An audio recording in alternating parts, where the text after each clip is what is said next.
Hey guys, tonight we're diving into a world of powdered wigs, velvet gowns, and body odour so intense it could dethrone a monarch. You're about to step into the perfumed yet putrid chambers of medieval royalty, where soap was scarce, fleas were common, and queens reigned with grime beneath their jewelled crowns. It's the side of history they definitely don't show you in the movies. So before you get comfortable, take a moment to like the video and subscribe, but only if you genuinely enjoy what I do here. Also, drop a comment with your city and the time you're listening.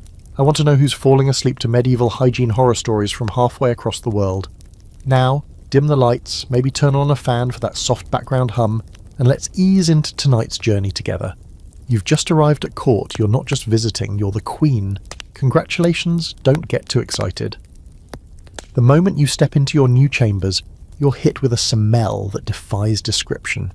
It's not a single odour, but a complex fugue of damp fabric, rotting herbs, candle smoke, and something that might be goat. You breathe through your mouth, which helps until you realise even the air tastes a bit like mildew and old mutton. The grand tapestries, woven with golden thread and decades of dust, don't absorb the smell, they trap it, marinate it, and release it whenever someone opens a window. This isn't just a bad day in the palace, this is the status quo. Hygiene in this medieval royal court is a distant second to appearances and ritual. You're surrounded by brocade and silk, but beneath all the glittering ceremony is a lack of bathing that would make a modern camping trip seem luxurious. You think back to your last bath, if you can call it that. It wasn't the warm candlelit soak you'd expect, no. It was more like an uncomfortable processional. Servants hauling heavy buckets of tepid water from the kitchens, filling a wooden tub that's been used by others that week, and possibly their dogs, while a chambermaid scrubs your back with something that feels suspiciously like a horsebrush. And that was on a good day. Bathing here is a rare event, more ceremonial than hygienic. Too much exposure to water is believed to make the skin vulnerable to disease. That's right, people think being clean might actually kill you.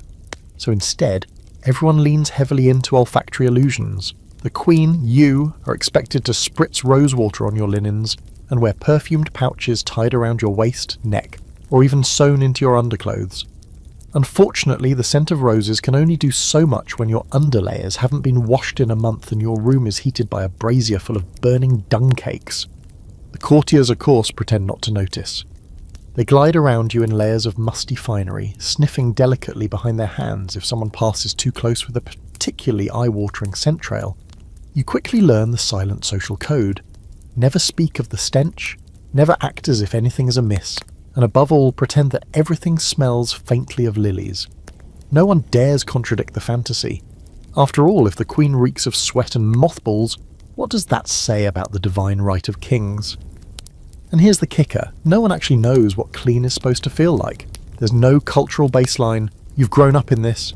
If you can smell yourself, it's already too late. You simply adjust to the slow accumulation of grime. Each layer of clothing becomes a barrier between your skin and the rest of the world. Though ironically, it also helps trap in the body heat and sweat that starts the whole cycle over again. You walk through the royal chambers, your slippers squelching slightly from the dampness clinging to the rushes spread over the stone floor. These straw and herb coverings are supposed to soak up spills and mask odours.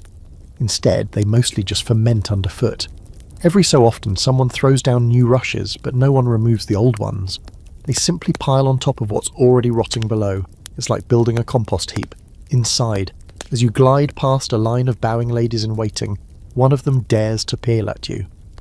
She's missing a few teeth, probably from using crushed charcoal as toothpaste. You'll get used to that too, blackened gums and all, but that's for another night. For now, your nose is your enemy. Every breath reminds you that this world, this elegant, deadly dance of silks and smells, is far from the pristine fairy tale you might have expected. You're not just wearing a crown, you're wearing centuries of superstition, ritual, and questionable hygiene habits. And somewhere, deep in the middle of it all, is the part you can't stop thinking about. This isn't even considered bad. In fact, it's normal, expected, even holy. There's a theory floating around among the bishops that saintliness smells sweet, and some royal deaths are later interpreted as divine if the body doesn't reek right away. It's a low bar, but it explains a lot about the people still believing they're closer to God when they smell like a cheese wheel left in the sun. So yes, you're the queen now. You wear a gown laced with gold, a crown that pinches behind your ears. and a perfume that's doing far too much work for far too little effect. You reign over a kingdom of nobles, clergy and chamber pots, and if you're lucky, maybe you'll get another bath before winter. But probably not. So here's the thing they don't tell you when you marry into royalty. Your bath, your precious God-sent bath, isn't something you just take when you feel gross. No. You don't get to just say, I think I'll rinse the filth off my body today. Oh no, my crowned friend, bathing is a logistical operation. A performance even. You'd have an easier time organising a diplomatic summit than slipping into a tub of warm water. There are servants to summon, hot coals to heat, buckets to carry up spiral staircases, curtains to draw, linens to air out, and an entire royal schedule to rearrange just so your toes can touch lukewarm water. And that's assuming you're even allowed to bathe. Yes, allowed. Because in medieval royal households, bathing isn't just a physical act, it's a medical and political decision. If the stars aren't aligned right, or your physician insists your humours are a little imbalanced, you may be politely advised to abstain. You might have a raging case of melancholic bile, which is apparently worsened by steam, or maybe Mars is in retrograde. Honey, you're in your childbearing years. So no bath for you, lest you anger the planets and miscarry a future heir. Gotta keep those wombs warm and dry like a medieval spice rack. Even if you're healthy and desperate enough to demand a bath, it still has to be scheduled around royal duties. You're expected to hear petitions, attend mass, and listen to 6 hours of some cousin droning on about their estate problems before anyone starts prepping the tub. And what a tub it is! A wooden barrel lined with linen, no drain, no privacy, and no illusions. As queen, you won't be alone. There will be attendants bustling around, pouring water over your shoulders with solemn reverence like you're being baptized into discomfort. One poor girl will stand at your feet the entire time, with a fan made from goose feathers to wave the steam out of your eyes and the stench out of the room. She'll fail on both counts, and the water, it is never hot enough. First bucket might be if you're lucky, but by the time the last one sloshes in, the temperature is somewhere between pond in April and drinkable ale. The soap is lye-based and harsh, assuming you even get soap. More often you're offered a bowl of grainy sand and stale herbs to scrub with. Exfoliation, but make it medieval. You emerge raw, goose-pimpled, and somehow smelling more like a winter stew than a person. And yet everyone acts like you've just walked out of a perfume ad.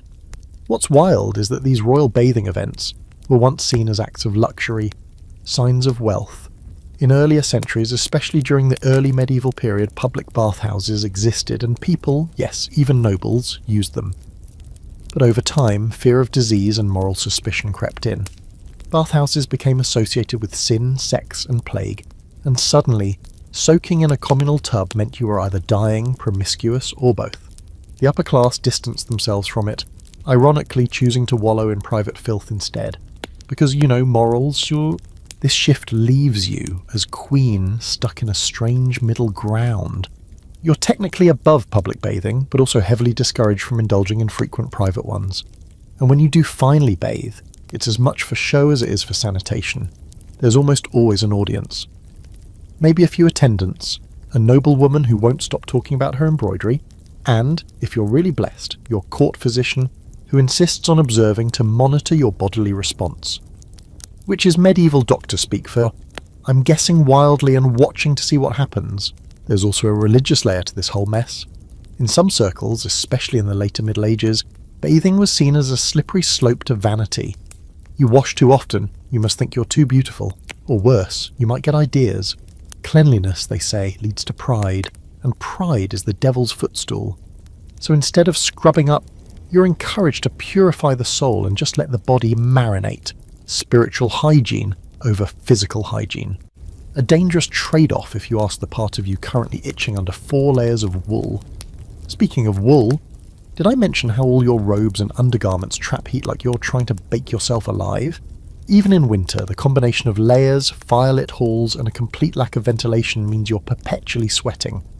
That sweat gets absorbed into your chemise, then into your surcoat, then into your gown, and then it just stays there, forever, or until some servant finally peels the fabric off and buries it at the bottom of the laundry heap, praying no one asked them to clean it again this month. And let's take a moment to appreciate how the other royals handle bathing.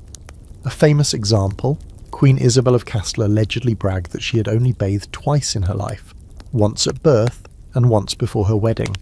Now, whether that's entirely true or just apocryphal chest-thumping is debated among scholars, but the fact that this was considered bragworthy says everything. In her time, infrequent bathing was associated with piety and restraint. She wasn't dirty, she was devout. Still, not all queens followed the filth gospel. Some, like Eleanor of Aquitaine, reportedly enjoyed warm baths infused with herbs and oils, but again, those were exceptional cases, and even then, enjoyed is a relative term. You might love the smell of lavender, but it can't do much against a month's worth of bodily stew. So you learn quickly, your body isn't really yours. It's a canvas for the public display, a vessel for political airs, and a spiritual metaphor. Your personal comfort, somewhere between afterthought and potential scandal, and if you dare ask for a third bath in one season, you risk a full-blown theological debate. By the end of your second month as queen, you start fantasizing about clean cotton sheets, fresh water and privacy, not jewels, not feasts, just 5 minutes alone in a hot tub with a bar of actual soap and no one watching. But that's a fantasy for another life. For now, you get to sit on your throne, damp, perfumed, and piously unwashed, while everyone bows and tells you how radiant you look. They're lying, of course, but in this court, lying is the most hygienic thing anyone does. It doesn't take long before you realise that in this royal life, smelling good has almost nothing to do with being clean. If cleanliness is the dream, perfume is the duct tape solution everyone's been sold. And so, every morning, just after you're reluctantly peeled out of a sweat-crusted shift and your hair is fluffed into something vaguely resembling nobility, you're doused, absolutely drenched in perfume. Not a spritz, not a dab behind the ears. We're talking full floral assault. Your attendants sprinkle rose water on your underclothes, lavender water in your hair, and something sharp and citrusy on your feet to ward off evil humours. Evil humours and toe rot, probably. And then there's the sachets. Little fabric pouches filled with dried herbs and powdered flowers, tied around your waist or slipped into your sleeves. They jangle softly as you walk, releasing a steady puff of aroma like some passive-aggressive air freshener. You've got one tucked in your corset so high it practically pokes your chin when you sit. But don't remove it. Heaven forbid your natural scent wafts through the Great Hall. That's how you end up being whispered about during Mass, and not in the reverent, she must be favoured by God kind of way. Still, the perfumes are less about you and more about the court itself. Everyone stinks. Everyone. Servants, nobles, bishops, even the king, especially the king. But it's more acceptable to disguise the stench than to wash it off. Perfume is part of the armour of royalty. You're not masking a problem, you're announcing status. The peasants can keep their rivers and their outdoor baths, you smell like crushed violets and decaying lilacs baked into a garment that hasn't seen fresh air since the last solar eclipse. And it's not just florals. Some of the more adventurous perfumers offer you oils infused with musk, scraped from the glands of wild animals, and ambergris, which is whale vomit. Yes, whale vomit. A clump of it once washed up on a beach, someone sniffed it, said, earthy. And the rest is history. It's rare, expensive, and now it's part of your daily toilette. You rub it behind your ears and hope no one realises you're basically seasoning yourself like a medieval roast. The irony, of course, is that all these perfumes, oils and scented waters mix together into an olfactory soup that hovers over court life like an invisible fog. The longer you're in it, the less you notice. But when a visitor from a cleaner, or just different, land enters your orbit, they blink hard, try not to cough, and you know they're thinking it. This queen smells like a funeral bouquet left in the sun, but no one dares say it out loud. Not unless they want to be banished from your inner circle or sent off to pray about it in a drafty monastery for 6 months. What's truly tragic is how much this entire routine hinges on myth. People believed that foul smells were dangerous, not just offensive, but medically dangerous. According to the prevailing theory of miasma, or bad air, odours could carry disease, so the logic went. Surround yourself with good smells and you'll be protected. That's why you have a small nosegay, an actual bundle of herbs dangling from your belt.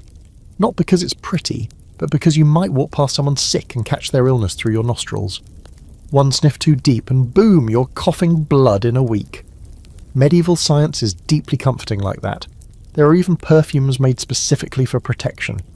Your apothecary once presented you with a custom blend of cinnamon, clove, and vinegar that smelled like a Christmas dessert gone horribly wrong. You wore it for 3 days until the king made a face and muttered something about sausages. It's now reserved for plague season, or when you really want to clear a room. Of course, perfume has its limits. Sometimes it simply can't win the battle, like during your monthly bleed, when nothing short of divine intervention is keeping things fresh. Or in the heat of summer, when your layers are soaked and the fabric sticks to you like damp wallpaper. There are moments, long, sweaty, humiliating moments, where you can feel yourself ripening like soft cheese. You start to wonder if people can hear it, the slow fermentation of your royal personhood. If they can smell the stress behind your smiles. But no one says a word, just more perfume. Always more perfume. Now, not all scholars agree on how much perfume was actually used by queens. Some argue it was more symbolic than constant, that scent was saved for ceremonies and feast days. Others think it was a daily ritual, an absolute necessity just to survive court life. The truth is probably somewhere in the middle. But when your life is lived shoulder to shoulder with other nobles in rooms that haven't been aired out in years, you start understanding why someone might empty a whole vial of rose oil onto their neck before breakfast. And of course, so you're not the only one suffering. One of your ladies-in-waiting, poor Marguerite, has developed a rash from her jasmine oil. The court physician insists it's just her delicate feminine temperament, which is medieval for, we have no idea what's happening and don't care. She keeps applying it anyway. Better an itchy rash than being labelled sour-smelling. Once that word gets around, it sticks. There's a duchess who hasn't been called by her real name in years. She's just the one who smelled like turnips. Brutal. So you carry on. Day after day you perform the ritual. The rosewater, the sachets, the ambergris, the invisible battle between foulness and florals. Because even if you feel like a walking spice rack that's been left in a rainstorm, you are the queen, and the queen must never stink. At least not without first trying very, very hard to smell like something else. And really, isn't that the most medieval thing of all? Not fixing the problem, just covering it in flowers and pretending everything's fine. You learn early on that your hair is not your own. It belongs to the crown, the court, and whatever parade of stylists, maids, and nervous nobles are standing behind you with combs and nervous hands. Every morning begins with the slow, careful unravelling of your night veil, and then it's time for the real ordeal, taming whatever tangle has formed on your scalp overnight. Your hair hasn't been washed in, well, honestly, you've lost track. Weeks, months, who can say? Washing it isn't routine. It's practically ceremonial, a rare disruptive event that might only happen on a holy day or before a royal portrait. Instead, your ladies-in-waiting rely on the ancient technique of brushing. Vigorous, unrelenting brushing. Long, stiff strokes from root to end, not so much to style as to redistribute the grease and dirt evenly. It's not cleaning, it's blending. If your scalp itches, tough. If it flakes, you pat a little powder into your part and move on. Sometimes they use a scented pomade made from bear fat to keep your curls in place. Bear fat. Apparently nothing says grace and elegance like smelling faintly of woodland carnivore. And let's talk about the combs. These are not the gentle detanglers of modern salons. These are carved, bone-toothed contraptions that double as lice catchers. Lice are not just a nuisance at court, they're practically residents. Everyone has them. It's not a scandal. What is a scandal is scratching your head during an audience with the bishop. So instead, you endure the crawling sensation like a true monarch, still smiling and internally screaming. There's one lady who specialises in nitpicking, literally. She sits with you once a week under the guise of braiding your hair, but you both know she's inspecting. She moves methodically, parting your strands with a sharp little stick, squinting in candlelight, and muttering things like, "Got one," with alarming satisfaction. When she finds something, it gets squashed between her thumbnails with a faint pop. It's all very dignified.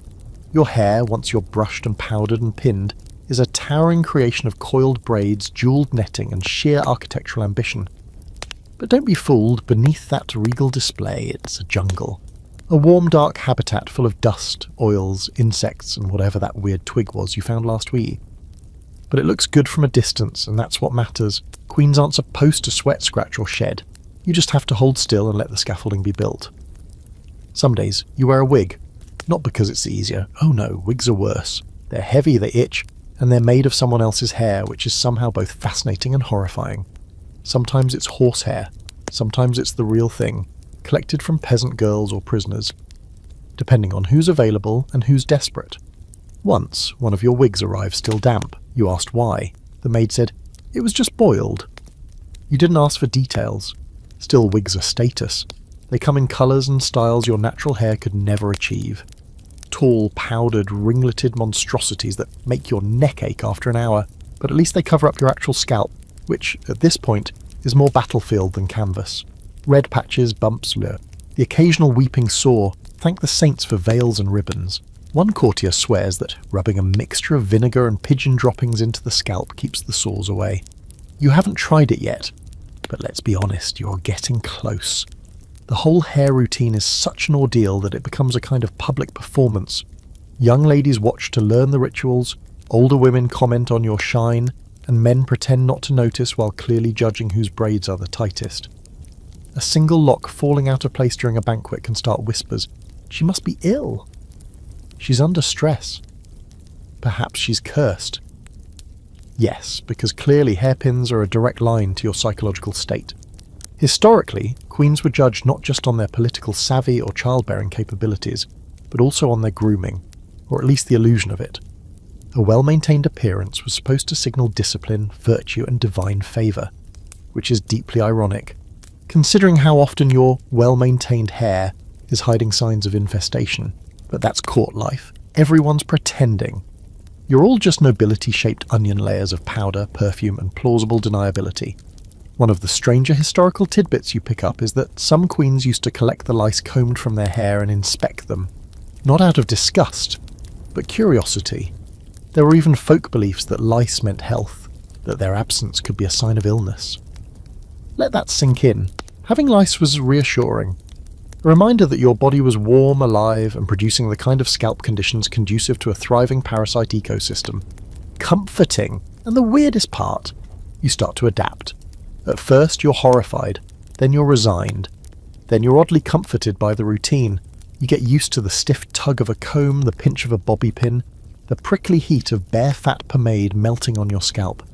You even start associating the smell of rosemary oil with mornings in your chambers, the sun barely up, the maid yawning behind her hand as she preps your fourth braid. It's disgusting, it's weirdly tender. It's royal life. Not everyone agrees on how bad things really were. Some scholars argue that elite women had more access to oils, clean cloths, and grooming tools than we give them credit for. Others say that the lice and filth were simply tolerated, even normalised, because there were no better options. The truth likely floats somewhere in the middle, just like that one rogue curl that always escapes your headdress no matter how tight they pin it. But historical disagreement doesn't change the sensation of it.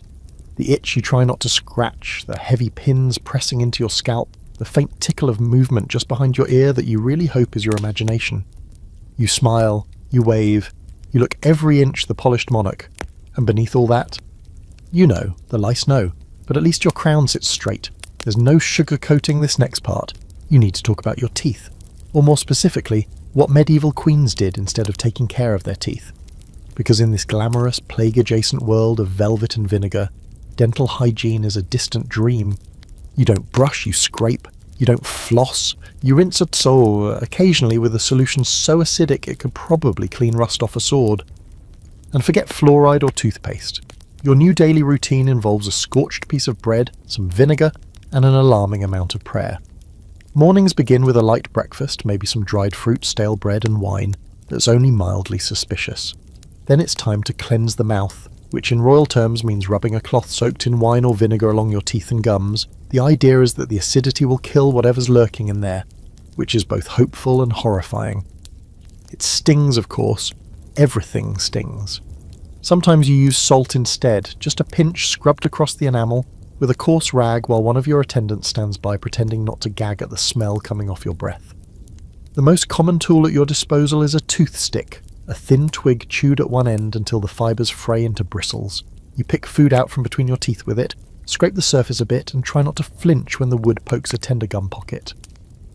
If you're feeling fancy, your stick might be dipped in mint oil or rosemary water, but most days it's just you and a sad little branch trying to do battle against the medieval mouth demons. You don't know what a cavity is yet, not really, but you know something is wrong when chewing feels like punishment. Queens, despite their wealth and velvet-trimmed diets, are not immune to tooth decay. In fact, their access to sweets, honeyed cakes, sugared almonds, fruit preserved in syrup, only speeds up the destruction. You're basically speedrunning dental collapse in the name of luxury. And when something inevitably starts to rot, well, you have options. Terrible, scream-inducing options. One involves cauterization. Yes, fire. Your court physician might recommend holding a hot iron near the tooth to drive out the pain demons. Or you might get a clove-stuffed poultice pressed against your cheek, held in place by a strip of linen that makes you look like you lost a bar fight with a pastry. In the worst cases, the tooth has to come out. No anesthesia, no numbing, just a metal tool, brute force, and a whole lot of screaming. The extractions are done in your chambers, where the acoustics do not flatter the situation. You've walked past more than one lady-in-waiting being held down mid-yank, and now you understand why older queens all have that tight-lipped, vaguely haunted expression. It's not dignity, it's dental trauma. One of the weirder beliefs is that rubbing powdered herbs or crushed gemstones on your teeth can make them whiter. Some queens keep a little pouch of ground pearls or coral which they mix with vinegar into a gritty paste and smear across their teeth before banquets. It works, sort of, if you don't mind destroying your enamel in the process. There's also the charcoal method. Burn bread until it's basically ash, mix it with a little honey, and rub it on your teeth like medieval crest. It leaves your mouth black, your gums bleeding, and your smile somewhere between charming and haunting. And then there's the breath problem. Royal courts are intimate places. You're expected to stand close during conversation, whisper secrets, laugh politely. But your breath? It's doing its own thing. Some queens chew cloves or fennel seeds to freshen it, or hold tiny sachets of mint under their tongue before public appearances. You've even seen someone chew on parsley like a grazing rabbit right before a procession. At this point, you're not judging. You're taking notes. One of your older chambermaids, she's missing most of her teeth but has opinions, insists that rinsing with warm wine and crushed sage will keep your gums strong. You try it. The wine stings, the sage sticks in your molars, and your breath smells like a tavern herb garden. But she seems pleased. Apparently your mouth is now well balanced, whatever that means. Of course, none of this really works, not long term. You've already noticed some of your gums receding, a bit of blood when you bite into anything harder than cheese, and a molar that feels loose. You try not to think about it. After all, royal portraits are painted with closed lips for a reason. There's also a strange but persistent belief that keeping the head cool is essential to dental health. If you overheat, the theory goes, your teeth will loosen. So on especially warm days, you're instructed to sit with a damp cloth wrapped around your temples, staring out the window like a melancholic statue, while your mouth slowly marinates in vinegar and regret. Some scholars today argue that dental hygiene wasn't entirely non-existent among royals. There's evidence of early toothbrush-like tools, mouth rinses, and herbal treatments being passed around the courts. But even the best-case scenarios involved more abrasion than care, more ritual than result. And if you managed to keep most of your teeth into old age, you were either wildly lucky or blessed by a saint with a dental specialty. Still, somehow, you're expected to smile. A royal smile is political. It's used at weddings, at feasts, during alliances and betrayals. But now you understand why so many medieval queens painted their lips and kept them tightly shut. Red lips distract from blackened teeth. A controlled smile hides everything else. You're not just managing your kingdom, you're managing the slow visible collapse of your mouth and doing it with grace. It's a strange thing, this battle with your own breath. You can handle the robes, the rituals, the lice, barely. But this feels personal. Every word, every bite, every forced grin reminds you that inside your jeweled head, things are decaying, quietly, relentlessly. Still, tomorrow morning you'll chew your fennel seeds, rinse with vinegar, and smile like you're not one pastry away from total molar mutiny. Because you're the queen, and queens do not whimper over wobbly teeth. It's late at night when the reality of your royal bed finally sinks in, and not in the dreamy, silken, rose-petal way you once imagined. The bed looks magnificent, of course. It towers like a sage, with carved posts that reach toward the ceiling, draped in heavy brocade and woven hangings that depict knights, saints, and oddly cheerful lions. There are at least 3 feather-stuffed mattresses layered over one another, and the pillows are so numerous you could lose a small dog in them. It's a throne you sleep on, basically, a declaration of wealth and status, but then you climb into it. You immediately regret it. The warmth hits first. Stuffy, oppressive, the kind that doesn't feel cozy so much as stale. The bed hangings that looked so regal in daylight now serve as a barrier against airflow, trapping in every bit of heat, sweat, and whatever lived in here before you. The linen sheets cling to your skin, not from softness, but from dampness, like they've absorbed centuries of royal perspiration and just decided to hold on to it. You're pretty sure the mattress sighs when you lie down, not romantically, but like it's had enough. Then the scratching begins. At first you think it's in your imagination, the faint tickle near your ankle, the little prickle under your knee. But it doesn't stop. You shift, you roll, the tickling follows, and soon it becomes clear you're not alone in this bed, not by a long shot. You share it with a whole civilization of uninvited guests, mites, fleas, and the occasional louse that's taken a detour from your scalp. They live in the seams of the sheets, in the wool stuffing, deep in the creases of the pillows. They're survivors, champions of the royal ecosystem, and they're hungry. It doesn't help that bathing is rare. Laundry is rarer, and your chambermaids believe that airing the bedding in sunlight will steal its warmth. The bedclothes are changed seasonally, if that. More often they're simply dusted off, beaten with sticks, or spritzed with rosewater in an attempt to revive them. But you know better. No amount of floral mist is hiding the musty undertone of human decay. You roll over and breathe through your mouth, wondering if you should start naming the flea bites or just surrender to the itch. It wasn't always like this. In earlier centuries, shared beds were the norm, even for nobles. It was considered a sign of status to have a bed so large that you could accommodate visitors, courtiers, or even your own children on chilly nights. Queens often slept with their ladies-in-waiting nearby, or even beside them, especially during travel when accommodations were tight and privacy was a distant dream. On paper, it sounds sweet, like a slumber party with tiaras. In practice, it means more bodies, more sweat, more hair, and way more fleas. You remember once sleeping beside a visiting duchess whose perfume was so thick it made your nose sting. She snored like a boar in distress and hogged the covers with the entitlement of a woman who believed God had personally granted her the gift of warmth. You didn't sleep. You stared at the ceiling and tried not to panic every time something rustled in the straw-packed floor beneath you. Even in your own chambers. With a private bed and silk-embroidered pillows, you're never really alone. The lice follow you from your hair to the pillowcase. The fleas live in the floor rushes and leap onto the mattress like it's feeding time. And then there are the mice. Bold little things that scurry across your floor at night, nibbling on crumbs left from your last bed snack, which is apparently a thing you're expected to do. Small pies, soft cheese, honeyed nuts. All of it left sitting out on silver trays as a symbol of abundance, and none of it ever completely eaten. The mice love it. You pretend not to notice. Your chambermaids do try, bless them. They hang bundles of dried lavender at the bedposts, sprinkle crushed mint around the mattress, and burn sage in the evenings to purify the space. All lovely gestures. None of them stop the biting. Once, in a fit of quiet desperation, you tried to sleep standing up. Just for a few minutes, against a wall.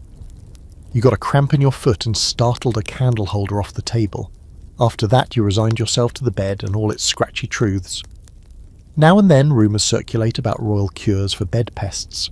Some queens sleep with garlic under the mattress. Others swear by spreading a paste of vinegar and ash around the edges of the bed frame to repel insects. You even heard of one who ordered her mattress to be stuffed with dried marigolds and wormwood, both said to drive away fleas. The next morning she woke up with a rash and a swollen eye. So, maybe not. Then there's the bedding itself. Your sheets are technically made from fine linen, which sounds fancy, until you realise they've been used so many times they've taken on the texture of aged parchment. Your blankets are wool, thick and heavy, which is cosy until they absorb every drop of sweat your body produces over the course of the night and become soggy with history.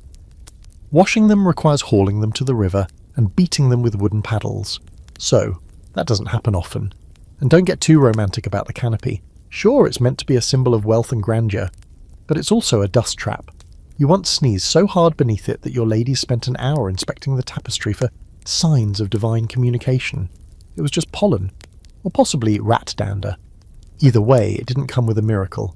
There is one comfort, the bed warmer. A brass pan filled with hot coals slid between the sheets before you lie down.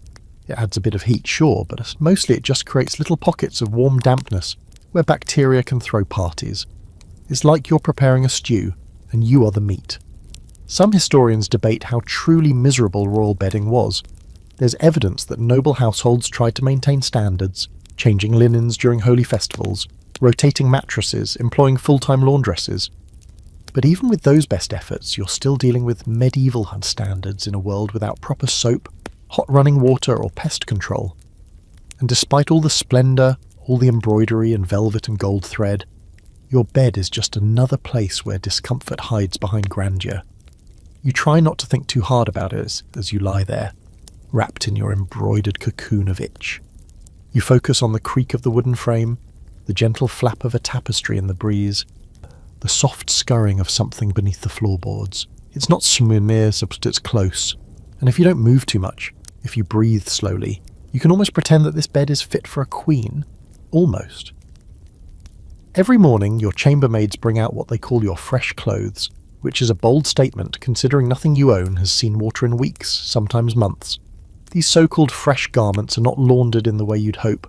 No scrubbing, no steaming, and certainly no soapy rinse in a bubbling tub. Instead, your dresses are carefully brushed, aired out near an open window if the weather allows, and then dusted with powders and sprinkled with perfume to mask the odour of long-dead sweat. Then, layer by layer, the royal armour is assembled. It starts with the chemise, a long underdress made of linen, usually the only layer that sees anything close to regular washing. But regular is generous. You're lucky if it gets cleaned once every couple of weeks, and only then if it's visibly soiled or starting to stiffen from accumulated body oils. Over that goes your kirtle, another gown, heavier, darker, and utterly unforgiving when it comes to breathability. The final layer is your outer dress, usually velvet, brocade, or some other elaborate fabric that looks regal, and traps heat like you're being slow roasted for dinner. You don't just wear clothes, you layer them. You swaddle yourself in yards of fabric, some of it lined with fur, some bejewelled, most of it riddled with threads of old sweat and the occasional smudge of something you can't quite identify. The combined weight can make you feel like you're dragging a woolen curtain across the castle. You start to understand why royalty doesn't move much. It's not poise, it's survival. A sudden sprint could lead to collapse from heat stroke, and yet changing clothes is rare, really rare. Most of the time, you wear the same gown for days, sometimes weeks on end, especially if you're not expecting to be seen in public. You'll occasionally change out your outer layer to show variety at court functions, but underneath, that same crusty chemise clings loyally to your body. The term second skin comes to mind, but it's more accurate to call it a sour ghost at this point. Why so few wardrobe changes? Well, for one, laundry is labour-intensive. It involves boiling water, scrubbing with lye soap that burns your hands, and drying everything in the sun, weather permitting. Laundresses have to haul heavy garments across castle grounds or down to riverbanks, and the risk of damage is real. Fine fabrics aren't built for medieval laundering. A single wash could ruin a gown worth more than a small farm. So instead, the solution is to not wash. Just rotate, flip the dress inside out, patch it, air it out, layer something new over it. The smell? That's what rosewater and cloves are for, but even the laundering that does happen is questionable. Some shifts are washed in urine. Yes, you heard that right. Stale urine, called chamber lye, is collected in clay pots and used as an early form of ammonia. It's poured onto linens to lift stains and whiten fabrics. There's an entire corner of the castle courtyard that smells like a urinal, and Laundry Line had a very unfortunate baby. Your chemise may be clean, but it definitely doesn't feel like it. And the thought of sleeping in it again that night? Best not to dwell on it. Then there's the corsetry, or what passes for it. Long before the whalebone contraptions of later centuries, you're laced into bodices that constrict your torso and encourage a very specific silhouette. Noble posture, slightly heaving bosom, and an oxygen intake rate appropriate for someone who plans on standing still for the next 8 hours. Bending? Not happening. You once tried to pick up a fallen glove and nearly blacked out, so now you drop things and wait patiently for someone else to pick them up.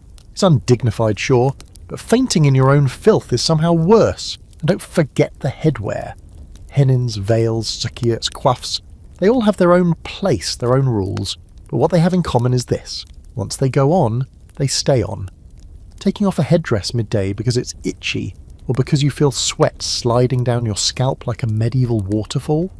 Scandalous. You endure, because queens don't itch. They endure with grace and the occasional well-placed eye twitch. It's almost comical how much effort goes into looking clean without actually being clean. The velvet, the embroidery, the lace trims, all designed to dazzle the eye and distract from the smell. The court is full of people who look like gods and smell like livestock. It's not just accepted, it's expected. To walk into a room smelling like lavender is noble. To walk in smelling like nothing, suspicious. The goal isn't cleanliness, it's illusion.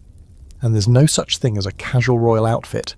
Even your nightgown weighs more than most modern coats, and your slippers are stiff, embroidered things that chafe the tops of your feet until they blister. You'd kill for something loose, something breathable. Just one day in a cotton shift that hasn't been steeped in old sweat and holy water. Of course, some queens pushed back. There are tales of women who demanded more frequent changes, lighter fabrics, and even requested that their garments be washed in scented waters rather than chamber lye. But those were the outliers, often regarded as eccentric or overly delicate. The general attitude was, why change the dress when no one is complaining about the smell to your face? And so, you learn to live with the stickiness. With the musty embrace of a gown that's moulded itself to your shape over days of wear, you learn to move slowly, not just out of dignity, but because sudden movement might release a puff of something you'd rather keep trapped. You learn the quiet terror of sitting too close to a fire and wondering if your sweat-slicked hem will start to smoulder. And above all, you learn that in medieval royalty, fashion isn't about expression, it's about suppression. Of your body, your needs, and definitely your nostrils. And yet every morning you stand tall as your maids brush down the creases and tug your sleeves into place. You lift your chin, take a deep breath, immediately regret it, and glide out into court, a walking monument to regal decay. Because filthy or not, a queen must always look the part. No one really prepares you for the moment you learn that urine is part of your beauty routine. Not metaphorically, literally. It's called chamber lye, and it has a proud place in the royal supply closet, right next to rosewater and dried beetles. The first time a maid gently suggests it, you think she's joking. She's not. She's already got the pot. It's warm, and now it's your problem. The logic, you're told, is simple. Stale urine, after it's been sitting around fermenting for a few days, produces ammonia. And ammonia, despite its terrible smell and even worse reputation, has cleaning properties. So yes, your gowns are sometimes rinsed in pee, and your sheets are brightened with it. And, brace yourself, your teeth might be too. A weak solution is swished between the lips to whiten the smile, a phrase that has never felt less appealing. Some even apply it directly to their skin, claiming it brightens the complexion and tightens pores. You now have to live with the knowledge that someone, somewhere, once rubbed queen pee on their face and called it skincare. To make matters worse, this isn't some back-alley peasant trick. This is accepted science, medieval science, but still, the court apothecary defends it passionately. According to him, urine from a healthy noblewoman, especially first thing in the morning, is practically alchemical. Never mind that the smell alone is strong enough to kill your appetite for 3 days. Apparently that's the smell of purification. Your chambermaids collect it diligently. There are rows of ceramic pots tucked beneath the stairs, each one labelled by source and day of collection. It's organised like a terrifying wine cellar. Yesterday's Queen's First Stream sits beside Tuesday Blend, which smells a bit like hot cabbage. You wish you were making that up. You're not. Once you even caught the apothecary swishing a little in a jar and sniffing it like a sommelier. You left the room immediately and seriously considered exile. What's fascinating and disgusting is how multi-purpose the stuff is. Beyond its role in laundry and dental care, urine is used in treating wounds, softening leather, removing stains, and even setting dyes in fabric. You begin to suspect there's nothing in this castle that hasn't been peed on at some point in its life. That beautiful crimson velvet gown, probably soaked in lye before being dyed. The dazzling blue sash gifted by a foreign diplomat, most likely fixed with stale urine from 3 different people and then spritzed with rose oil to hide the crime. One day your maid applies a facial mask made of milk, powdered eggshell, and yes, just a touch of chamber lye. She assures you it will give you the smooth, pale complexion favoured by the court. You sit there for 20 minutes with a warm, sticky, faintly acidic paste hardening on your cheeks, trying not to breathe through your nose. When she wipes it off, your skin does look tighter, but also slightly red and burning. You spend the rest of the day smelling faintly of an abandoned latrine and trying to pretend it's just your new perfume. And yet, for all its horrors, the use of urine isn't limited to your rank. From laundresses to noblewomen, it's common across social classes. Even the king, although he'd never admit it, has his doublets occasionally cleaned with it, through several layers of servants, of course, so he doesn't have to smell his own contribution. But you know, everyone knows. There's a specific sharpness to that scent that no amount of lavender can truly mask. Some scholars today debate how frequently urine was really used in royal routines. Some say it was more common in lower households, a practical solution when soap was expensive or hard to make. Others believe queens, ever the trendsetters of their time, did indeed subject themselves to the same concoctions, especially if it came recommended by a trusted physician or nun with a reputation for miracle cures. After all, if the saints never bathed and still glowed in the paintings, who's to say a little urine can't be holy? There are even stranger variations. Some formulas call for mixing urine with ashes or crushed snails. Others recommend boiling it down and concentrating it into a paste. One terrifying preparation involved combining it with goat bile and wine to remove freckles. It worked, probably because it burned off the top 3 layers of skin. You begin to suspect that half of medieval skincare was just very aggressive exfoliation and a wildly high tolerance for shame. You also learn quickly to be diplomatic about the whole thing, pretending not to notice when someone's breath carries a faint vinegar and ammonia bouquet, accepting gifts of purifying lotions with thanks, even as your nose wrinkles. You attend feast after feast beside duchesses whose gowns smell like they've been soaked in sun-baked chamber pots, and you smile through it all because it's normal. Just like masking lice, just like perfuming sweat, just like pretending your bed isn't alive.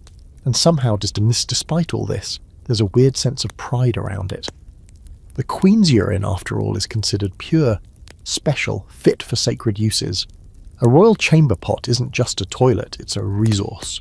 Your bodily waste is one of the few things truly yours, and it gets passed down the chain of service like an alchemical elixir or... No one talks about it directly, of course. That would be vulgar. But you catch the occasional reverent glance at your chambermaids as they carry the porcelain pots down the corridor, as if they're transporting liquid gold instead of whatever that smell is. So you carry on, you rinse, you scrub, you allow your maids to dab questionable tinctures along your neck while muttering reassurances. You try not to think too hard about where that gown has been or what's been used to freshen it. Because in this palace, tradition rules. And if centuries of queens have endured being marinated in their own bodily byproducts, then by God so will you. Still, late at night, when the torches burn low and the bedbugs are having their nightly feast, you can't help but dream of water. Real water. Hot, soapy, fragrant water that cleans and doesn't smell like old asparagus. But dreams are for peasants with rivers. You're a queen. And apparently this is how royalty smells. You wake up one morning, if you can call it that, more like regaining consciousness after hours of flea-bitten semi-paralysis, and your scalp feels off.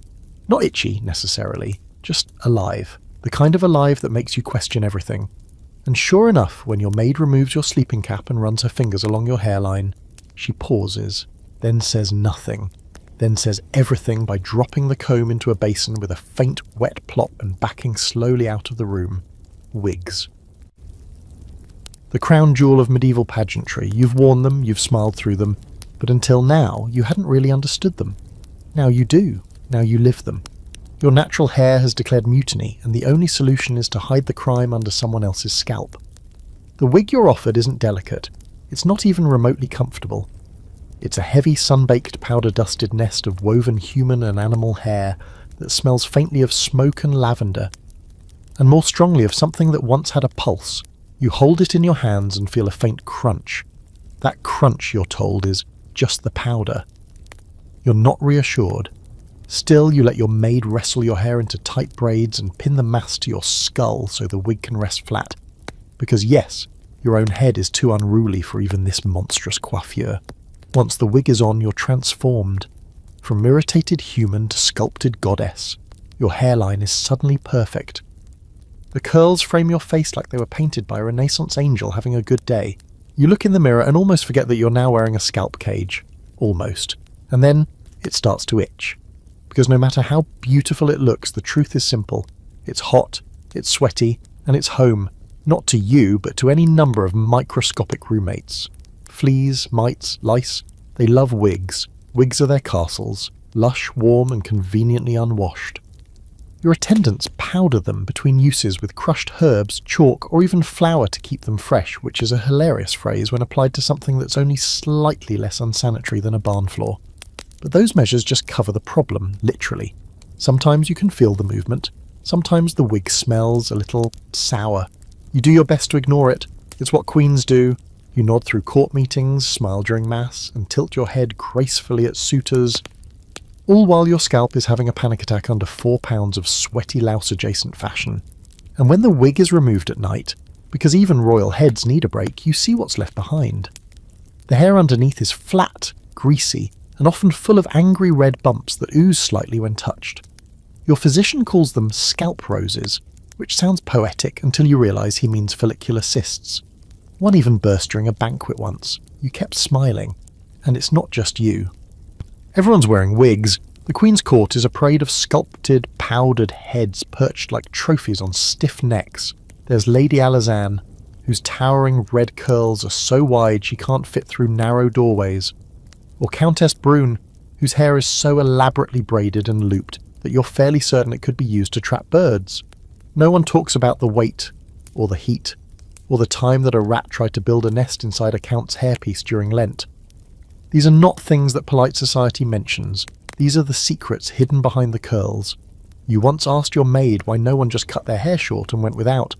She looked at you like you'd suggested worshipping the devil. Hair, after all, is a symbol of nobility, of femininity, of control. To show your real hair, unpowdered, uncovered, unpolished, is to show vulnerability. Wildness, humanity, and queens, as we've established, are not supposed to be human. They are concepts in gowns. The irony, of course, is that wigs were originally meant to solve hygiene problems.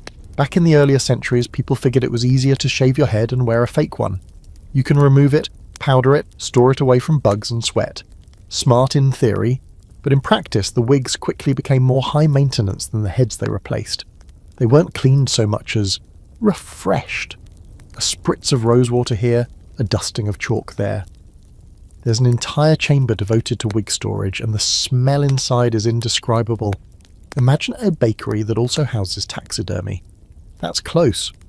Some queens reportedly own dozens of wigs, different styles for different occasions. There was the hunting wig, more practical and tightly coiled, and the banquet wig, a shimmering mass of imported hair curled into oblivion. One French queen supposedly had a wig so large and stiff that it had to be supported by wires hidden beneath her gown. She wore it once, then never again, after it caused her to faint mid-toast. There's even a strange belief that a well-powdered wig could ward off illness. The herbs used in the powder, lavender, sage, rue, were thought to purify the air around your head. Never mind that they also choked your lungs and clogged your pores. That's what glamour is, suffering with a scent of lilac, and yet, for all its horrors, the wig becomes part of you. Not because you like it, not because it's comfortable, but because it's expected. You wear it like a crown, or, let's be honest, instead of a crown half the time.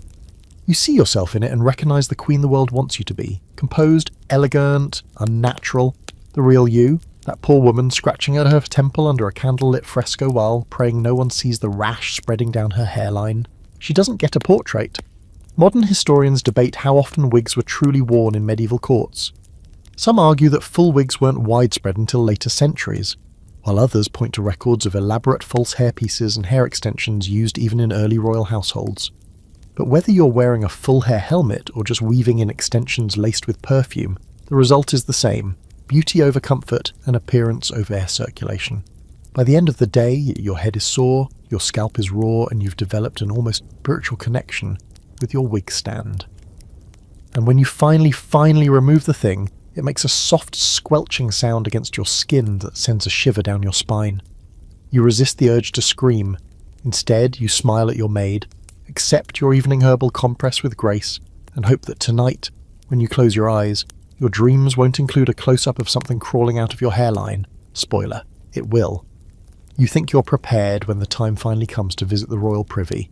You've heard stories, caught whispers in the halls, and even smelled it from a distance on warmer days. Still, some foolish part of your brain clings to hope. Surely a queen with her rubies, her servants, her heavy gold rings, has access to something a notch above horror. But the moment the maid swings open that thick wooden door and gestures politely, all that hope dies, swiftly, violently, and without dignity. There it is, the latrine. A seat, if you can call it that, carved into a large slab of stone, worn smooth by generations of royal posteriors and probably cursed by at least a few. The hole gapes at you like a mouth, a damp, musty, soul-sucking mouth that leads straight into a vertical shaft, and then to nowhere good. You lean over it slightly, curious and horrified, and instantly regret everything.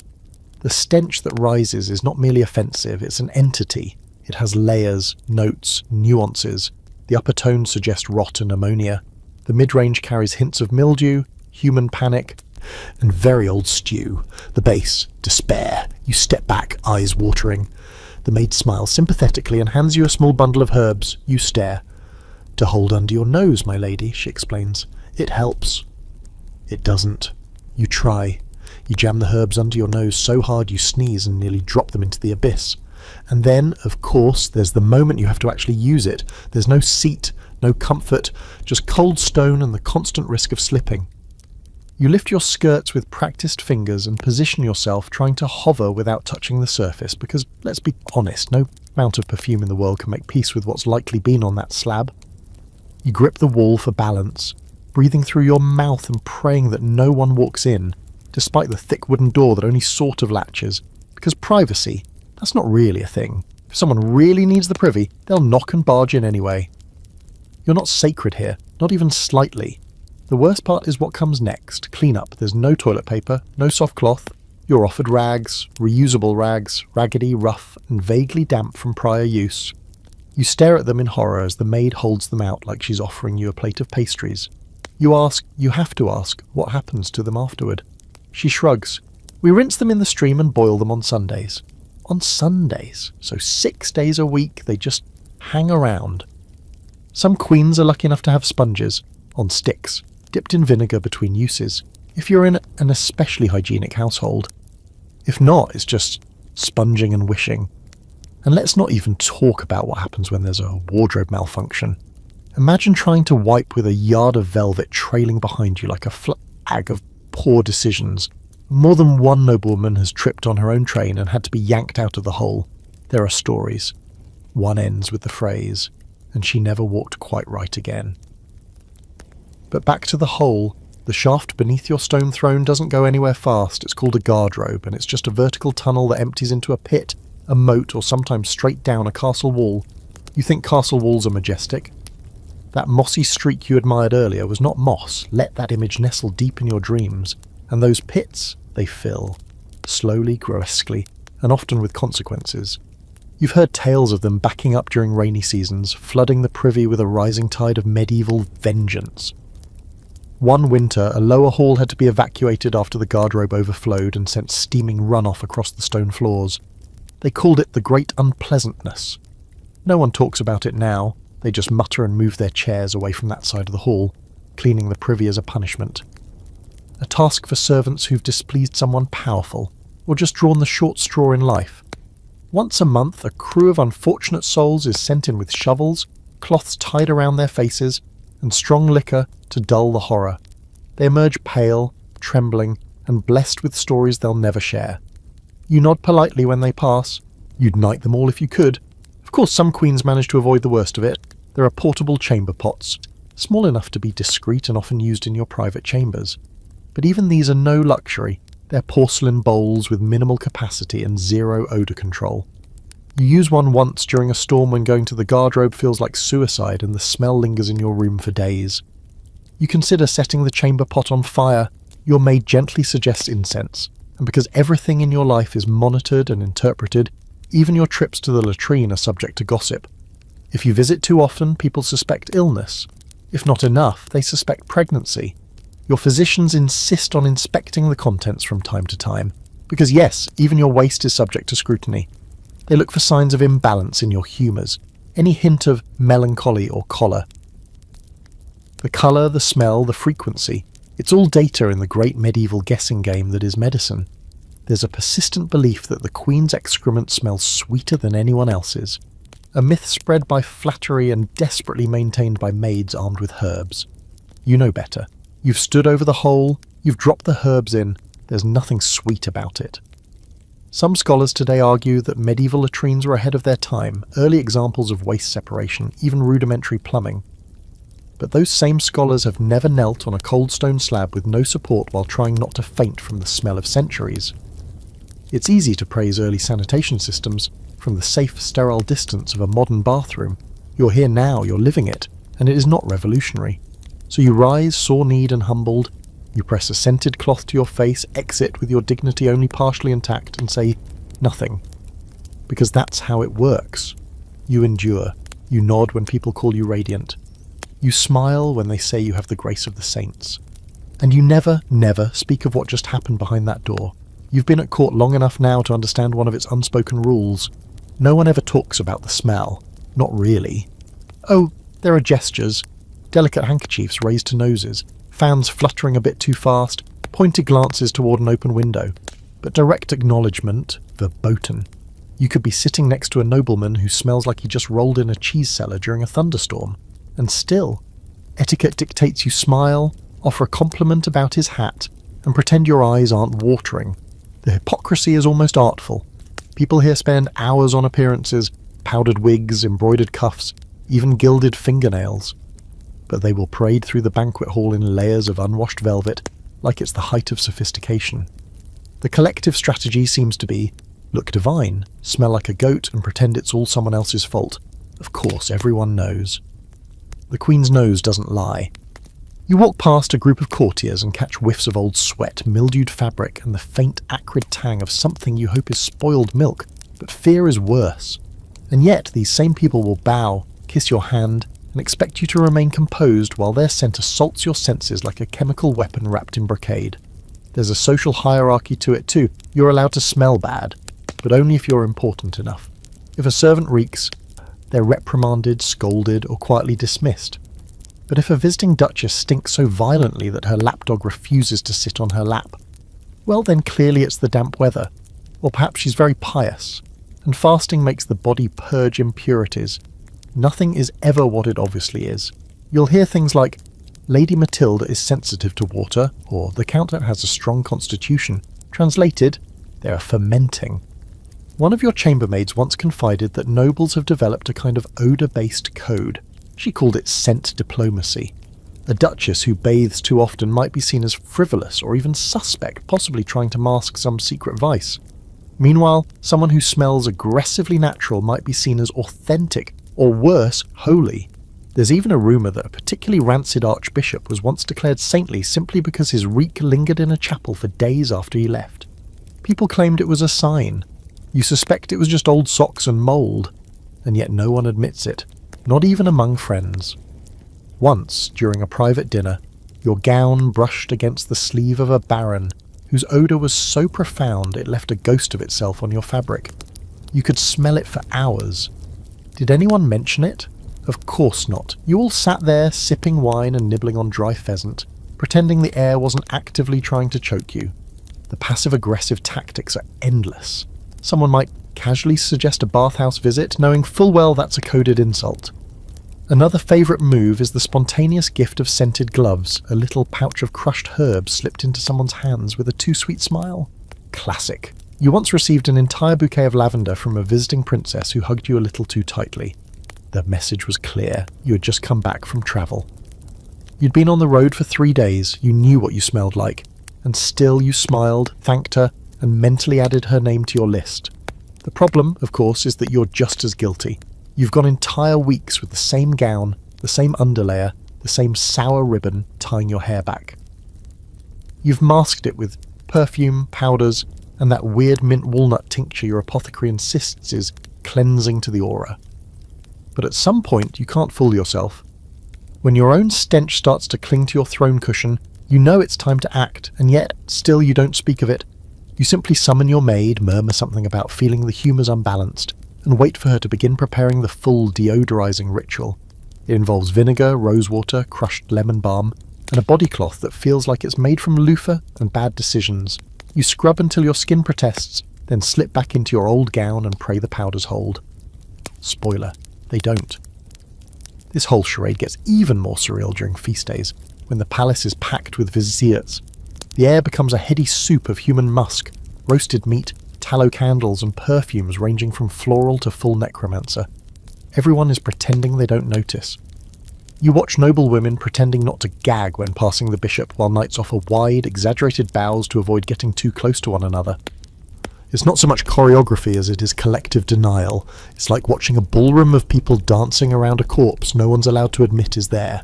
Even love is not spared. Courtly romance, that poetic tangle of longing glances and handwritten sonnets, is constantly at war with the reality of smell. You once received a love letter that reeked of musk, so aggressively it nearly made your nose bleed. The man who sent it showed up later with breath like rancid onions, and a collar so soaked with sweat it left marks on the chair. And still you blushed, curtsied, and allowed him to recite another stanza about your violet-scented soul. A soul that at that moment smelled distinctly of wool, stale bread, and goat butter. Scholars argue over whether medieval people really noticed their own odour. Some claim they were so accustomed to it they barely registered it. Others suggest they did notice, but associated smell with morality or class rather than hygiene. Cleanliness was, after all, more about spiritual purity than body odour. A saint who stank was still a saint. A noble woman with breath like garlic stuffed eel was still a lady, just perhaps one with a stronger aura. You've started playing the game too, carrying your scented handkerchief, tucking lavender sachets into your bodice, speaking a little faster when the smell in a room reaches critical mass. Just to speed things along. You've even learned to cough politely when someone crosses the line. It's a subtle art. Too strong and it's rude, too weak and it's ignored. Just enough to say, I notice, but I'm a lady. By now you've accepted that this is just how it is. The court will always look better than it smells. The queen will always glide past whispers, powdered and painted, her scent trailing just seconds behind her like a well-trained servant. And everyone will keep pretending. Because in the royal court poises power, and no one ever admits that the palace smells like a glorified barn. You're sitting in front of a polished brass mirror, which distorts your reflection just enough to make everything feel dreamlike, or maybe nightmarish. Your maid is hovering nearby with a tray of cosmetics, each more questionable than the last. The first time you underwent this ritual, you assumed it would be simple. A dab of rouge, a touch of powder, and voila, queenly radiance. What you got instead was a lesson in chemical warfare disguised as beauty. The base layer is white lead paste. Yes, lead, you know it's poison. Everyone does, but no one seems particularly bothered. Pale skin is the ultimate status symbol, the kind that says, I've never worked in a field, touched sunlight, or broken a sweat that wasn't holy. So you sit still while the maid smears it across your face like she's frosting a cake that fears God. The paste is thick and heavy, and as it dries, it cracks slightly at the corners of your mouth and eyes, giving you the delightful appearance of a haunted porcelain doll. It stings. Of course it does. That's how you know it's working. At least that's what the apothecary says. You once asked if there was a less painful alternative. He raised a brow and offered something made from vinegar and crushed snail shells. It worked about as well as you'd expect. Less beauty, more exfoliation by sandpaper. Next comes the rouge, made from either cochineal, beetles, or red ochre. You try not to think too hard about it. The maid dabs it on your cheeks and lips, aiming for that just blushed look, though what you actually get is somewhere between a live and startled tomato. Still, it's better than the alternative, looking healthy. Nothing's more peasant-coded than colour in your cheeks that wasn't manually applied. For your eyebrows, a small brush dipped in soot and hog fat does the job. Yes, fat, straight from a pig. You can smell it faintly when the maid leans in. It's like she's painting your face with a soaky pork chop. And the soot? It gets everywhere. One bad sneeze and you're sporting smudges like a disgraced jester. Once, your eyebrows melted slightly by the fire, and no one told you. You smiled through an entire feast looking like someone had tried to draw moustaches on your forehead mid-nap. You'd think the eyes would get a break. They do not. Belladonna drops are applied to make your pupils dilate, to make you look more romantic, someone once said. You blink, your vision goes blurry, and you spend the next hour trying not to trip over the edge of your gown. But you look mysterious, and that's the point. A queen must never appear fully present. You are beauty. You are elegance. You're also possibly blind. And let's not forget the finishing touch. a dusting of scented powder all over the face and neck, usually made of starch mixed with crushed flower petals. It smells lovely for about 5 minutes, then mingles with your natural oils, sweat, and whatever's wafting in from the garderobe down the hall. By midday, your face feels like it's encased in a soggy pastry crust. You avoid smiling too wide lest your cheeks flake off like old parchment. Despite all this, people praise your beauty constantly. The Queen glows, they say. She has the skin of a saint. You resist the urge to say saints were often dead and your face feels like it's halfway there. But instead you smile, carefully, always carefully, and offer a coy thank you. Because that's your role, not to be beautiful, but to appear beautiful, even if it costs you the top layer of your skin. And oh, it does. The lead paste seeps into your pores, giving you that sickly luminous look everyone admires. It also slowly poisons you. Some days your gums bleed. You get dizzy when you stand too fast. Your hair thins around the temples. Just age, the physician says, despite you being 23. You've started developing little sores along your jawline, which your maid now dutifully powders over each morning like she's burying evidence. It's not just you. Nearly every woman at court is fighting the same war. Lady Isabel has developed a persistent tremor in her left hand. Lady Odette wears gloves constantly, even at dinner, to hide the rash spreading up her fingers from her favourite cream. Some combination of mercury, honey, and crushed pearls. Even your mother-in-law, the Dowager Queen, has patches on her face where the seamed skin looks melted, like wax left too close to a candle. She wears a veil now and speaks only from shadows, yet no one dares stop. Going barefaced is scandalous. It implies laziness or worse, honesty. A naked face is a working woman's face, a real woman's face, and that has no place in the palace, where reality is something to be powdered, painted, and perfumed into oblivion. If you ever showed up to court without makeup, people wouldn't assume you were tired. They'd assume you were cursed. There's one old tale of a queen who refused cosmetics, said her soul would speak through her natural face. She lasted 3 weeks before a courtier casually referred to her as that haggish little soul speaker. By the next month, she was back to smearing goat fat and powdered coral across her cheeks with the best of them. Modern scholars sometimes argue about how widespread these toxic beautification habits really were. Some believe only the most fashion-forward courts indulged in full lead-face cosplay, while others suggest that even minor nobles mimicked these routines, desperate to emulate royal elegance. There's even a fringe theory that some of these cosmetics were invented specifically to weaken women over time, less beauty, more quiet compliance. You'd roll your eyes, but the lead makes that risky, yes? And so, every morning you sit for the ritual. You let yourself be brushed, smeared, painted, and powdered into a version of yourself that no longer resembles anyone you recognize. You look regal. You look timeless. You look like the sort of woman who could give birth to kings and never sweat. But underneath it all, your skin itches, your eyes water, and your lips crack behind their carmine sheen. You're a portrait, a sculpture, a mask carved out of poison and pork fat, and you're expected to wear it with pride. Today you're getting a facial made of ground pearls, deer marrow, and egg whites. Yes, actual pearls, and actual marrow. It's been mixed into a frothy, pale goop that your maid assures you will bring back the glow of youth. You try not to gag as she begins applying it to your face with a wooden spatula that still smells faintly of last week's snail cream. The mixture is cold and clumpy. Bits of grit cling to your cheeks as if the pearls are actively judging you. But this is the life of a queen. You don't complain. You simply sit in your high-back chair and pretend the deer marrow isn't slowly sliding down your neck. Animal parts are all the rage. There's practically no creature on earth that hasn't been repurposed into royal beauty. Swine, goats, oxen. If it has skin or glands, someone has figured out a way to smear it on your face. Deer, though, are special. Nobility sees them as graceful, pure and noble, which apparently makes their bodily fluids excellent for firming skin and removing blemishes. The marrow is boiled and strained, then mixed with rose water and ground amber to create something that smells like expired stew and regret. According to your apothecary, it also nourishes the flesh. You're not convinced, but you are sticky. Later, after the mixture has hardened into something resembling dried paste, it's peeled off in strips. Your maid mutters a prayer under her breath as she tugs. Apparently peeling too fast can upset your humours. Meanwhile, you grit your teeth and feel your face pull upward like a medieval puppet. It's not pleasant, but your skin does feel tighter afterward. in the same way your legs feel tight after falling down a flight of stairs. And this is only step one. After the mask comes the rubbing. Oils made from goose grease and beaver tail are massaged into your skin to seal in the glow. It's greasy. It smells like a hunting lodge, but this too is considered desirable. The glow of royalty isn't natural, it's basted. You learn quickly that the medieval beauty standard isn't about health.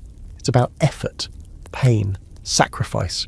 A queen's radiance is proof of her status, not because she looks beautiful, but because she can afford to suffer for it. The more outrageous the ritual, the more noble the woman. One noblewoman allegedly bathed in milk daily, sourced from 50 goats hand-fed herbs to ensure the milk smelled like spring meadows. Another swore by a paste made of crushed nightingale droppings. You once overheard a courtier whisper that Queen Marguerite used frog liver poultices under her eyes to reduce puffiness. Whether or not that's true is irrelevant. What matters is that no one's surprised, and it doesn't stop at the face. You're told to rub ground coral mixed with ox blood into your palms to make them pink and youthful.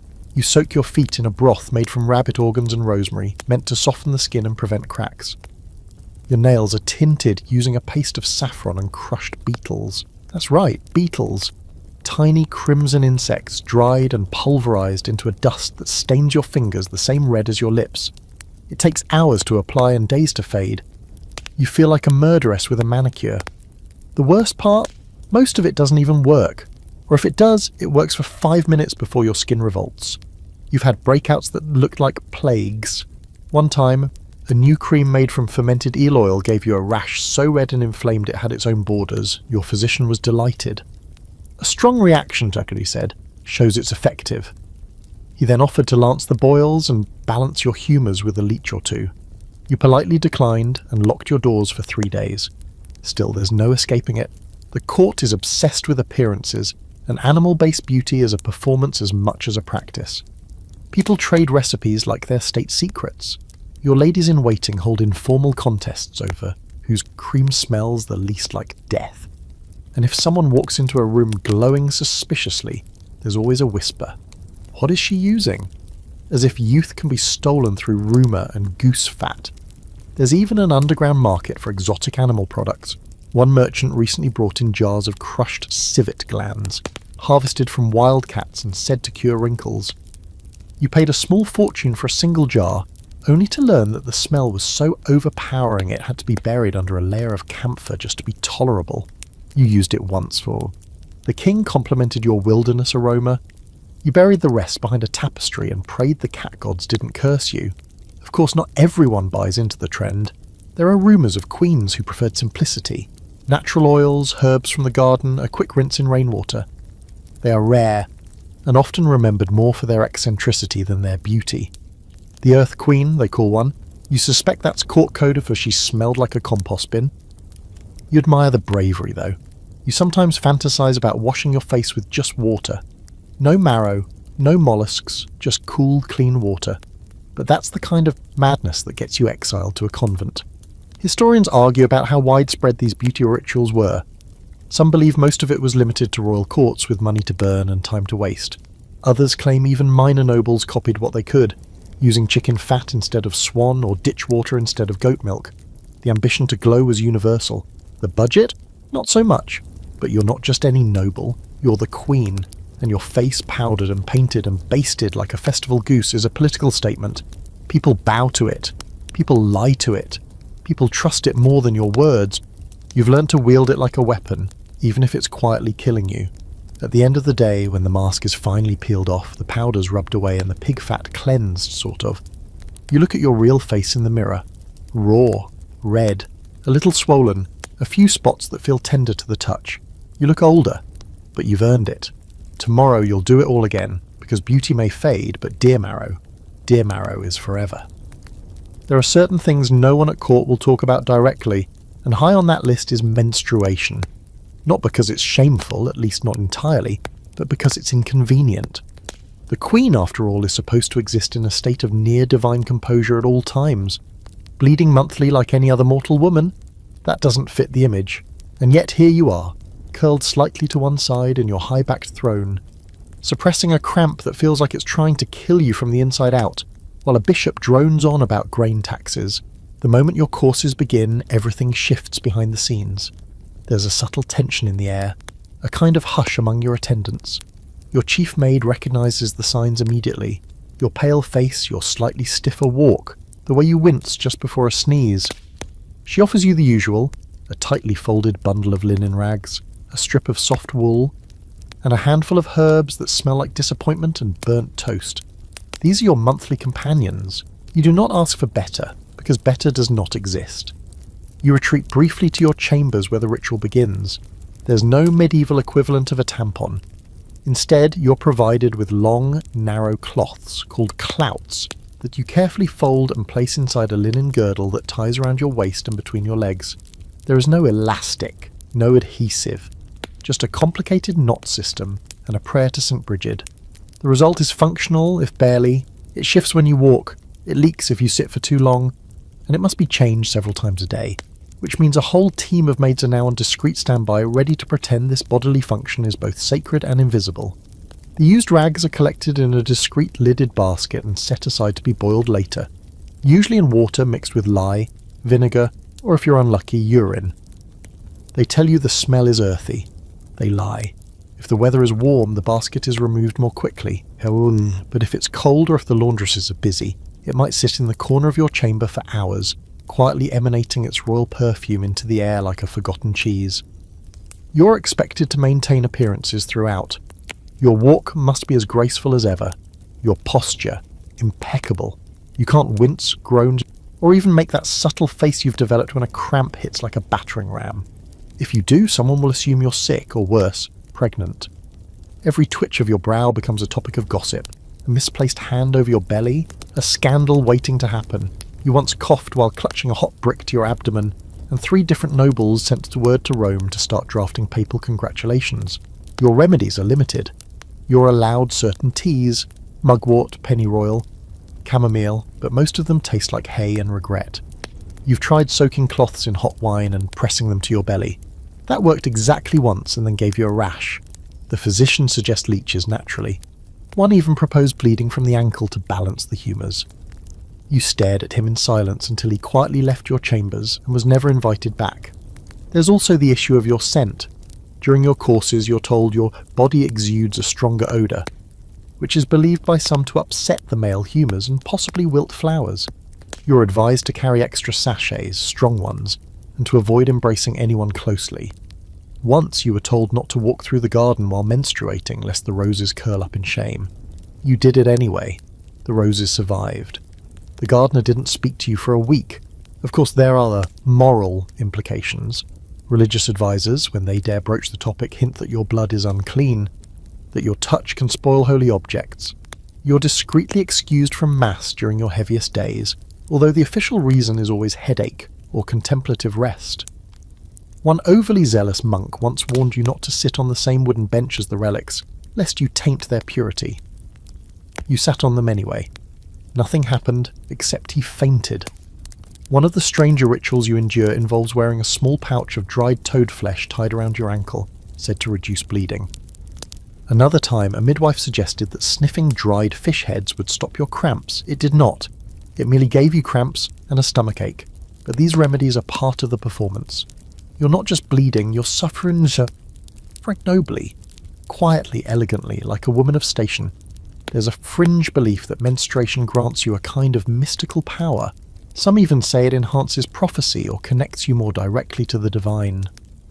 A few of your more eccentric ladies-in-waiting speak in whispers about moon magic and the potency of blooded linen. One swears she had a vision during her last cycle after falling asleep with a clove of garlic tied to her wrist.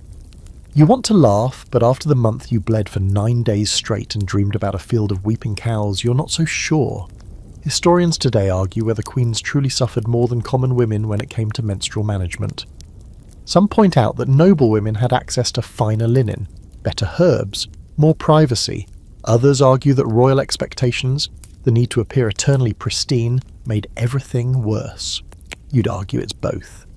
Yes, your clouts are made of finely woven cloth, but they still chafe. And yes, you have an army of women to help you through the worst days. But you also have the court's eyes on you at all times. And when your cycle arrives at an inconvenient moment, like during a feast, or in the middle of a diplomatic negotiation, you learn to carry on. Smiling, nodding, a occasionally excusing yourself with vague references to tiredness. Meanwhile, you're praying to every saint you know that your linen girdle holds, that the cramps don't double you over, and that your gown doesn't begin to betray you in front of a crowd. At night, you sleep uneasily, the damp clouds bunched uncomfortably, the knowledge of your body's betrayal hanging heavy in the air. You sometimes wonder what it would be like to simply rest, to lie in bed with a hot brick, a clean sheet and no one watching. But queens don't rest.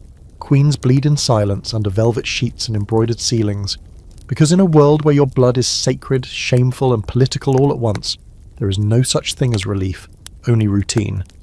You've always known that travel as a queen wouldn't be glamorous, but nothing prepares you for the full sensory experience of hitting the medieval road. The morning begins with a flurry of squawking geese, shouting servants, and the unholy aroma of boiled meat and wet leather. You're barely awake when your maid informs you that your royal procession is set to depart within the hour. She's already stuffed you into what is basically a moving tent made of velvet, multiple layers, cinched tightly, topped with a headdress heavy enough to alter your centre of gravity. Your gown drags behind you, soaking up the early morning dew, and judging by the smell, at least one horse's contribution to the road. You ride in a covered litter, which sounds nice, like a medieval limousine carried by burly men in matching hose, but in practice, it's a narrow wooden box suspended between two poles, with wool cushions that haven't been cleaned since the last coronation, and windows that trap more dust than they block. The inside gets hot fast, especially when you're stuffed in there like a decorative sausage, clutching a sprig of mint under your nose while pretending not to sweat through 3 layers of brocade. The air grows thick with body heat, perfume, and that special kind of damp that only exists inside enclosed spaces shared with other humans and their travel-sized anxiety. Then there are the roads. Calling them roads is generous. What you get are deep rutted mud trails riddled with holes, strewn with animal droppings, and occasionally bisected by what could generously be described as a bridge, or less generously, a few logs someone dumped over a ditch. Every bump sends your teeth clacking together, your headdress listing dramatically to one side, and your knees knocking into the wooden panels of your travelling box. You consider praying to St. Christopher, the patron saint of travellers, but you suspect he's laughing. You stop frequently, partly because the road is awful, and partly is because someone always has to relieve themselves. And let's be clear, relieving yourself on the road as a queen is a horror show. You're led behind a cart or down a ditch, flanked by anxious maids holding up your skirts like you're about to be launched into orbit. The privacy cloth they hang is little more than a gesture, and the ground is either too rocky to crouch or too wet to survive. There are no toilets. There are no clean cloths. Just you, the wind, and a growing list of regrets. Meals are worse. There's no real table when you're travelling, just whatever plank of wood or overturned crate the servants can find. You're handed bread that crumbles like plaster, cheese that sweats more than you do, and dried meat tough enough to use as armour. Everything tastes faintly of leather, and every goblet of wine is warm and lightly seasoned with dust. If you're lucky, someone remembered the salt. If not, your meal's as bland as it is chewy. And that's saying something when the main course may or may not have eyes. Sleeping arrangements? Prepare to be amazed. Sometimes you get a manor house or an abbey to rest in, cold stone, draughty halls, a mattress stuffed with straw and the broken dreams of previous monarchs. Other times it's a tent. A royal tent, yes. Lined with silk banners and embroidered hangings, but at the end of the day, still a tent. Still canvas flapping in the wind, still mice in the bedding, still damp earth beneath your slippers. You once found a slug in your pillow. You named it after your cousin and carried on. Bathing on the road is a laughable concept. If you're lucky, a wooden tub is hauled into your tent, filled with water from a nearby stream and heated with a few kettles over a smoky fire. The water is shallow and your maids grumble, and halfway through the bath someone inevitably trips over a tent rope and bursts in on you mid-scrub. Modesty is impossible. Cleanliness, a myth. You emerge slightly damp, slightly steamed, and entirely unconvinced you're any less dirty than before. You have to admire the horses, though. They are somehow cleaner than most people. Brushed, fed, respected. Meanwhile, you're clinging to the inside of a litter, chewing stale figs and silently praying your bladder holds for another mile. You start to resent the horses. They get to stretch their legs. They get to pee without assistance. They don't have to wear velvet. Of course, none of this is visible in the records. When you arrive at your destination, a distant castle, a regional court, a cathedral awaiting your pious presence. You step out of your litter with a forced smile. Your face is powdered, your dress is adjusted, your smile is glued into place. You greet the lords and ladies as if you hadn't just spent 6 hours bouncing like a coin in a cup. They call you radiant. You think you smell like boiled wool and horse sweat, but you curtsy, thank them, and step into the next round of performances. Travel for a queen is not about the journey, it's about being seen. You arrive, you dazzle, you pretend the trip didn't happen. Because if you let the mask slip, if you admit your feet are blistered, your thighs are chafed, and your scalp is crusted in dust, then you've shattered the illusion. And in this world, the illusion is everything. Scholars today sometimes romanticize royal travel. They speak of grand processions, banners flying, trumpets blaring. And sure, those things happen. But between the moments of glory are the bumps, the bugs, the smells. There's a big difference between being a queen on horseback and being a queen with a full bladder and no suitable bush in sight. You learn to find small comforts. A pouch of dried lavender under your pillow, a well-trained horse that doesn't try to bite you, a meal where the meat is definitely absolutely not mystery game. And sometimes, just sometimes, a stream clean enough to rinse your face without immediately regretting it. You return from your travels exhausted, filthy, and greeted with applause. They say you were graceful, they say you were inspiring, they say the people love you. They say nothing about the fact that you've gone 3 days without a proper wipe and haven't felt your toes since morning. You've come to understand that filth, like power, flows downward, and in this court, the bottom of that flow stops somewhere between your chamber pot and the laundry hearth. The servants bear the worst of it. They scrub, sweep, carry, and haul in silence, or at least with the kind of quiet grumbling that never reaches a noble ear. But what they deal with, you wouldn't survive a week. And the strange twisted part of it all? Neither would they if you were too clean. It starts with a simple reality. Your hygiene is a pyramid, and you sit at the top, gleaming behind layers of perfumes, powders, and rosewater rinse rituals. But that shine is propped up by dozens of hands that do the actual work. Your maids draw the bath, carry the hot water, fetch the herbs, prepare the clouts, boil your rags, wipe down your chamber pot, and yes, sometimes even scrub your bare feet. But their own feet? They're lucky if they get a bucket of cold water once a week.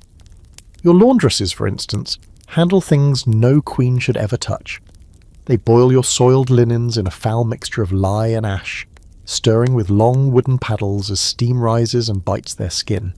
Their hands are raw, their nails blackened, their lungs singed from years of breathing in hot, soapy vapour spiked with whatever stained your last gown. They work all day and sleep near the river or behind the kitchens where the smoke never stops and the rats don't flinch. They aren't perfumed, they aren't powdered, they're invisible, unless something goes missing or comes back not quite clean. And the bath attendants? You've never seen anyone haul water like them. Huge copper pots sloshing with near-boiling water carried up spiral staircases, leaving wet footprints in their wake. They fill the tub, wait outside the curtain, and when you're done, they dump the grey water into the courtyard gutter, where it mixes with horse dung, spoiled food, and the runoff from the privy. Then, once the tub is empty, they scrub it out by hand and start again for the next lady of the court. They don't bathe themselves, not in the same tub. That would be inappropriate, contaminating. So they go home dirty, always dirty, he saw. There's a disturbing hierarchy of dirt in your court. Queens are expected to smell like flowers and powdered ivory. Noble ladies, at the very least, should mask their scent with lavender or clove. Servants, they're expected to be dirty, not out of cruelty. Well, not just cruelty, but out of necessity. If a chambermaid showed up smelling like jasmine oil and fresh linen, people would whisper, "Is she getting above her station? Is she trying to seduce someone? Is she hiding a disease?" Yes, being too clean can be dangerous if you're a servant. Suspicion follows you. But being too dirty is just as bad. You've seen girls dismissed because their hands were too calloused, their breath too sour, their clothes beyond salvage. One cook's assistant was sent back to her village because she looked contagious, though no one actually checked. The court simply doesn't want to see the grime that supports it. Out of sight, out of mind. One of your maids, Anselma, a quiet girl with the hands like leather, told you once that the lower servants bathe communally every few weeks in the river behind the chapel. Upstream from the tanners, but only just. They take turns scrubbing one another's backs with old brushes and animal fat soap. There's no privacy, no towels. If the weather is cold, they dry themselves with their own dresses and walk home shivering. but it's their only chance to feel human. You gave her a pouch of mint leaves after she told you that, not knowing what else to offer. She cried, and don't even get started on the boys who clean the garderobes. They are practically untouchable, by both social custom and literal choice. No one wants to be near someone who wades knee-deep into castle sewage. But without them, the whole illusion collapses. They don't get perfume, they don't get a smile. They get a coin and a stiff warning not to make eye contact. The scullery maids who scrub pots with sand and bitter herbs. The laundry girls who comb your underthings for lice. The stable hands who brush the horses while smelling worse than them. All of them wear your cleanliness like a burden. Your comfort comes at the cost of their sores and cracked skin and peeling nails. And they do it without question because that's how it works. You're the queen. They are the hands behind the curtain. But even among the servants, there's a hierarchy of hygiene. Your first maids, the ones who touch your skin, are kept cleaner than the rest. They have access to rosewater and spare cloths, sometimes even leftover soaps. Their hair is braided. Their hands are soft. They exist in your sphere. And so they must be presentable, if not for themselves, then for what it says about you. If your maid stinks, it reflects on your grace. But only that far. They must still know their place, always just clean enough to serve, never clean enough to be mistaken for anything more. It's the same with food. You eat honeyed meats and fresh fruit. They eat crusts and porridge, scraping what's left from your plates before feeding the scraps to the dogs. And even the dogs smell better than some of them. Not because they're cleaner, but because someone oils their fur and brushes them for show. Cleanliness is curated, assigned, maintained.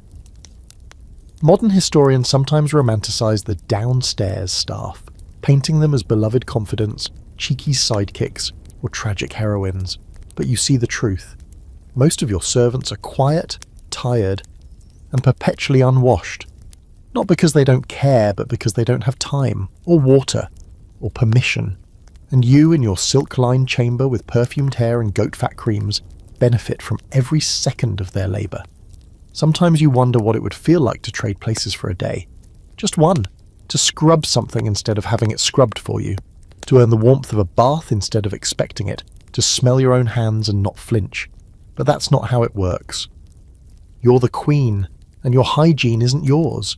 It belongs to the pyramid, built on backs bent low with filth and silence. You're standing still as three maids circle you like storm clouds, each one tugging, pinning, or adjusting some part of the towering monstrosity that is your royal gown. It's day 6 of wearing the same underdress, and it shows. Not visually, of course. On the surface, you appear immaculate, a floating tower of brocade and embroidery. But beneath the polished exterior, your gown is a chamber of horrors, a suffocating, scratchy cocoon of sweat, dust, and yesterday's soup that splashed on your hem during dinner and now smells faintly of onions and decay. Royal wardrobes are supposed to be magnificent, and they are. Technically. Each gown is a marvel, hand-stitched, covered in pearls, lined with fur, woven with golden thread. But what no one talks about is that these gowns are also traps. They're heavy, some weighing more than your younger brother. They're stiff, lined with horsehair and canvas to keep the correct silhouette. And they are never washed. Not in the way you might imagine. Certainly not in water. Most haven't seen a bath since their creation. At best, they are brushed with stiff brooms, aired out on cold stone balconies, and beaten with bundles of herbs that release a fine layer of fragrant particles into the cloth and the air. That's not cleaning. That's medieval dry shampoo for fabric. The result? A royal wardrobe that smells like a damp cathedral floor and moves like an exorcism in slow motion. You have your everyday gowns, simpler, less bejeweled but no less oppressive, and your formal ones, which are so elaborate they practically require scaffolding. Some are so wide at the skirt you have to turn sideways to pass through doorways. One particular feast gown has sleeves so long and trailing they once caught fire near the hearth. You had to stand perfectly still while a maid slapped the flames out with a rolled-up tapestry. Each gown is custom-fitted, then endlessly repurposed. If one gets a hole, it's patched with a scrap of contrasting silk and called a fashionable flourish. If it starts to fray, they simply sew another decorative border over it. Eventually, what began as a royal purple robe of majesty becomes a quilt of cover-ups and improvisation, still regal on the outside but under the seams, a Frankenstein's monster of previous meals, sweat stains and mildew, and the worst part, you don't own half of it. Much of your wardrobe is technically property of the crown. It gets passed on, repurposed, handed down. Some gowns belong to queens before you. One in particular smells so strongly of lavender and something slightly sour that you suspect it still carries the essence of its previous occupant. Your maid insists that scent lingers in fabric like memory in a cathedral wall. You're not sure if that's poetic or horrifying. The inner garments, your chemises, your stockings, your shifts, are what suffer the most. They absorb your sweat, your oils, the constant friction of movement. But washing them isn't routine. It's a production. Laundry is done only when absolutely necessary, because fine linen is expensive and too many washes ruin it, so your chemise becomes a second skin, slowly fusing to you over days of wear. By the end of the week, it stiffs, yellowed under the arms, and carries a faint outline of your torso in grime, but it still gets folded and set out for you the next day, because it's not too bad yet. You've tried swapping it out more often. The laundress smiled at you like you were adorable. "Of course, my lady," she said. "Just as soon as we finish boiling last week's linen." That was 5 days ago. You haven't seen it since. You suspect it gave up in the fire. Footwear is another lie you're forced to tell. Your shoes, slippers made of velvet and fine leather, are beautiful, yes. They're also impossible. Designed for appearances, not support, they slip off at inopportune times, soak up puddles like a sponge, and offer zero insulation from cold stone floors. Your feet are blistered, your heels cracked, and the soft fabric is slowly darkening from the inside out. But you wear them, because nothing says royal composure like hobbling through court on rotting feet in jewel-encrusted agony. Even the accessories betray you. Gloves made of kid leather and lined with fur smell fine for a day or two, but once your hands start sweating, and they do, they become damp, breeding grounds for bacteria. You've taken to dousing them in scented powder before wearing them, which helps mask the sour scent that blooms around our fore. Rings dug into your swollen fingers. Necklaces leave green smudges on your skin. Corsets leave bruises, all in the name of elegance. And yet, you must be grateful. You are. After all, your gowns are the envy of every woman at court. When you glide into a hall, people stare. They whisper. They try to copy your style, sketch your hemline, and steal fabric swatches when you're not looking. You're a walking symbol of wealth, power, and unreachable grace. But you also smell like yesterday's meat pie and haven't sat comfortably in 3 years. There's no debate among historians about whether medieval queens really suffered so much for fashion. Some argue that noble women could wear looser, more breathable garments in private.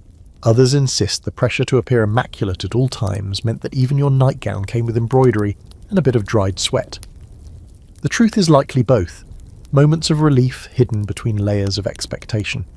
Sometimes you fantasize about throwing off the layers, stepping into a plain linen robe, washing it daily in warm water scented with nothing but real soap, walking barefoot in grass instead of slippers soaked in chamber sweat. No pearls, no velvet, just clean, soft, breathable fabric. But then the door opens, the horns sound. Your name is called, and so you rise, adjust your sleeves, tug at the collar to shift the itch down your back, and float into the grand hall like a vision, wrapped in grandeur, stitched in filth. You kneel before what's claimed to be the femur of St. Margaret, encased in a golden reliquary shaped like a leg, and try not to inhale too deeply. The scent is complicated, a mix of melted beeswax, old incense, dried flowers, sweaty pilgrim, and something vaguely ecclesiastical, which is to say mould with a touch of guilt. You're told the relic purifies, that touching it with your bare hands can absolve sin, that just being near it is a blessing, but all you can think is it's dusty. Not symbolic dusty, not wholly dusty, but dusty, like it's been sitting in the back of a cupboard since the plague and only brought out now because you're here. You do your part, of course. You kneel, you bow, you press your forehead to the velvet-covered pedestal and murmur a prayer that is half real, half performance.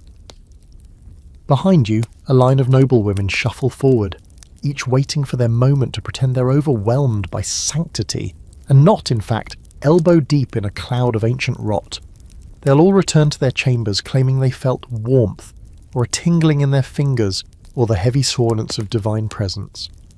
No one will mention the smell, not out loud. Relics are everywhere in the palace. Bones, teeth, scraps of cloth, splinters of wood said to be from the true cross. One nobleman swears he owns the preserved tongue of a martyred bishop, though it looks suspiciously like a dried-out sausage. These fragments are believed to hold divine power. They were paraded during feasts, carried through the streets during plagues, and displayed in chapels with enough candles to torch a small village. And everyone wants to be close to them, not just for piety, for protection, for prestige. If a queen keeps holy dirt beneath her pillow, surely she'll be favoured by heaven. If she walks barefoot through a garden sprinkled with the dust of a saint's skull, surely her child will be a prophet. It's faith, yes, but also branding. One of your most prized relics is a strip of wool said to have come from the Virgin Mary's own loom. It's sewn into a small pouch and pinned inside your corset, right next to your heart, where it itches like sin. You're told it wards off impure thoughts, though in your experience all it really does is collect sweat and turn slightly green by midsummer. Your maid replaces the pouch every year using fresh linen and sewing the relic into the lining with prayers and fingers crossed. She pretends not to notice the stains. Another court favourite is a vial of holy oil, said to have been drawn from the tomb of St. Oswin, though it smells distinctly like lamp grease. You're meant to anoint your forehead with it during times of spiritual trial, or, more practically, before dinner with the king's mother. It leaves a sticky sheen on your skin and stains your pillowcases, but again, this is about piety, not convenience. There's a belief in court that physical contact with relics can cure ailments. You've seen women press their infected fingers to the base of a reliquary and whisper desperate bargains to the saints. You've seen men clutch their stomachs and cry beside an enshrined tooth. You've even seen a monk slap a relic across a noble's forehead with the enthusiasm of someone trying to drive out a demon or a migraine. Did it work? Hard to say. He stopped crying, but that might have been out of sheer embarrassment. Some of the relics are fakes. Everyone knows it. There are too many original splinters of the true cross floating around to keep up the illusion, but no one dares question them, not out loud. You once heard a baron say, after a long night and too much wine, that half the relics in the chapel were likely pig bones. The next day he was sent on a diplomatic mission to a swamp-infested border town. Coincidence? Possibly, but more likely someone heard him and decided that kind of sacrilege was best steeped in leeches. Even the dust in these holy places is considered sacred. There's a nun in residence who sweeps the chapel corners into a jar each week and sprinkles the collected dust onto the chapel floor during important feast days. When you asked her why, she said solemnly, "So we all walk on the memory of the faithful." You nodded, even as your nose twitched. The memory of the faithful, it turns out, smells exactly like old socks and mildew. And then there's the idea of transference, that relics not only bless but absorb. You're told that sitting beside a saint's skull will take away your fear, that sleeping in a chamber near a martyr's preserved fingers will help you dream without nightmares. The truth? You slept beside St. Elred's jawbone for 3 nights and had the worst dreams of your life. One featured a bleeding duck with your father's voice. You haven't touched it since. Still, the expectation remains. As queen, your relationship to relics is part of your image. You are not just royal, you are wholly adjacent. Your hands are supposed to tremble reverently as you lift a reliquary. Your eyes should water with the presence of the divine. Your lips must brush the velvet-lined edge of a glass case like you're kissing heaven. And your smell? It must never overpower the sacred scent of beeswax, rose petals and old bones. So you douse yourself in powder, kneel slowly, and try not to let your knees creak as loudly as they always do. Historians sometimes suggest that medieval relic culture was more symbolic than literal, that the belief in a saint's toe was less about the toe and more about the sense of continuity with the divine. And sure, that makes sense, but you've held that toe, you've looked it in the eye, and you've thought with absolute certainty, I need to wash my hands immediately. But no one does. Because washing after touching a relic is frowned upon, the blessings could rinse away. The divine might take offence. So you smile, cross yourself, and smear a little more holy oil onto your wrists. Then you go back to your chambers and fight the urge to scrub your skin raw. Because here, even the dirt is sacred. Even the stink is revered. And even the queen is expected to pretend that a centuries-old fragment of some monk's elbow doesn't smell like death in a velvet sack. The public bathhouse stands at the edge of the town like a forgotten sibling, technically part of the community but rarely invited to family functions. You pass it once during a slow ceremonial procession, and the smell that drifts from its arched doorways is hard to categorise. It's a stew of steam, mildew, sweat, and something sharp and vaguely medicinal. The people inside look oddly joyful, bare arms gleaming, towels clutched modestly, laughter echoing off the tiled walls. Your attendants glance away quickly, noses lifted slightly, as if merely seeing it might stain your reputation. Because queens don't bathe in public. That's the rule. No matter how well appointed, no matter how many scented herbs float in the water, a public bath is for commoners. It's where peasants and tradespeople soak away their aches, where children splash and play, where washerwomen knead laundry beside stone basins and mutter gossip like prayers. For them, bathing is a communal ritual, a blend of hygiene, social hour and neighbourhood therapy. For you, it's a potential scandal. Instead, you're confined to your private tubs, if you're lucky enough to get one, and even then, only when all the stars align and your physician declares the act of bathing safe for your constitution. But the real reason you don't join the townspeople is because of purity, not just of body, but of class. The very idea of a queen's bare skin exposed to the same water as a butcher's apprentice is enough to send the court chaplain into fits. Never mind that you're all still human. The illusion of difference must be preserved. It hasn't always been this way. You've heard the stories, tales of earlier centuries when bathhouses were considered noble, even luxurious. When queens and kings bathed regularly in grand marble halls perfumed with sage and rose. Those days are gone now, washed away by the waves of religious reform and plague-born paranoia. The bathhouse became associated with immorality, disease, and the lower classes, and so, like lace cuffs or prayer beads, it was reassigned to the poor. But sometimes, late at night, you think about it. The public bath, the laughter, the warmth. You imagine slipping into the water without ceremony or an entourage, without a physician scowling nearby or a maid measuring the heat with the back of her hand. You imagine sinking into shared steam, your shoulders unburdened, your hair unpinned, your body real again. Not a symbol, not a canvas, just skin and bone and a little privacy. You wouldn't even need perfume, just soap, actual soap. The kind made from lard and ash and lye, crude sure, but cleansing. You'd lather until the film of courtly grime lifted away, the old powders, the lead paste, the sweat trapped beneath 3 layers of chemise. You'd scrub your heels until they didn't crack. You'd soak your wrists, still sticky from holy oil, and let the filth rise and drift off like mist. And when you stepped out, maybe you wouldn't smell like lavender or rose or saint's elbow, but maybe you'd smell like nothing, and that would be enough. But reality is more complicated. When a foreign princess visits your court and mentions that she still bathes in public on feast days, the room goes very still. Someone coughs, a bishop crosses himself, she laughs, thinking she's made a charming confession, but the whispers begin as soon as she leaves. A danger to morality, they say, a bad influence. One lady in waiting wonders aloud if that's why her skin is so clear, witchcraft obviously. No one dares say it, but the underlying message is clear. If she bathes like a peasant, she is one. Even your ladies in waiting are split. Some look longingly at the idea of communal baths, less about mingling, more about actual hygiene. Others are terrified by it. What if you catch something, they ask? What if someone sees something? To them, the bathhouse is more than unsanitary. It's indecent.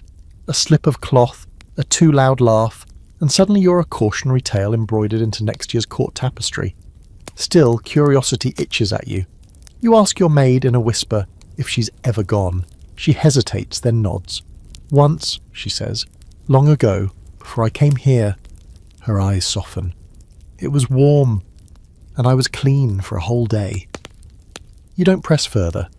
You can see in her face that she hasn't felt that way in years. There's a fringe group of healers who still advocate for public bathing, even for nobles. They argue that sweat carries toxins, that skin must be cleansed to keep the humours in balance. One radical physician in the Northern Territories has even opened a bathhouse just for noblewomen. But when word reaches court, the idea is ridiculed. Bathing? With strangers? In public? The Queen, they say, would never. And so you don't. You stick to your basins of rosewater, your dry cloths, your vinegar rinses. You dab and sponge and pray your scent never betrays you. Your baths are mostly ceremonial now. A warm cloth to the face before bed. A handmaid gently rubbing your feet while murmuring psalms. Clean enough to be respectable, not clean enough to relax. What's tragic is how everyone pretends it's better this way. The noble avoidance of water, the layers of powder and prayer, it's framed as elegance, decorum, spiritual strength.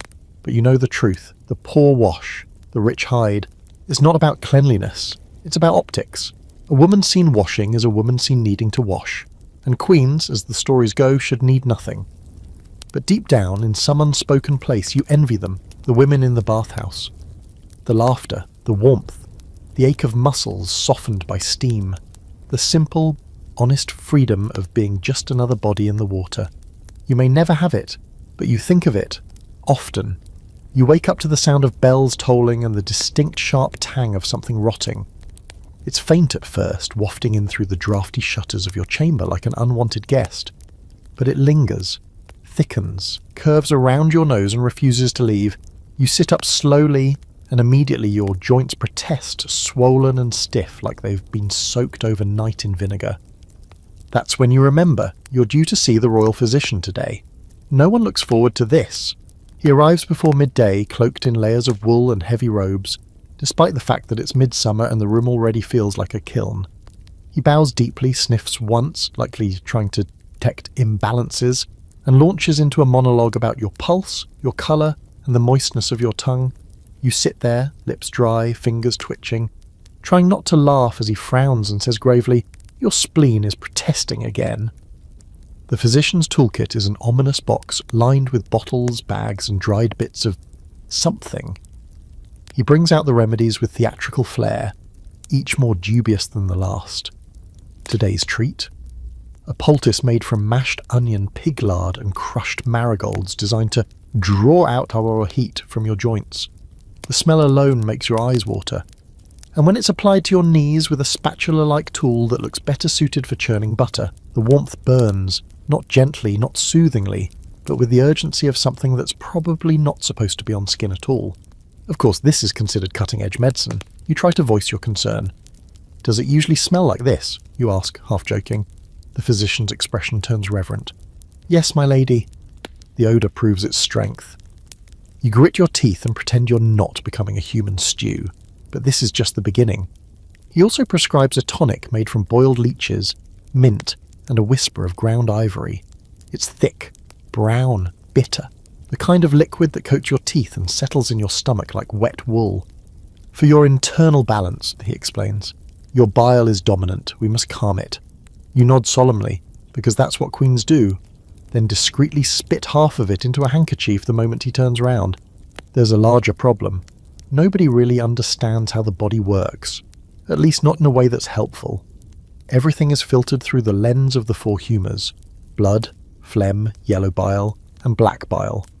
You've been told at various times that your mood, digestion, skin tone, and even your dreams are caused by an excess or deficiency of one or more of these mysterious substances.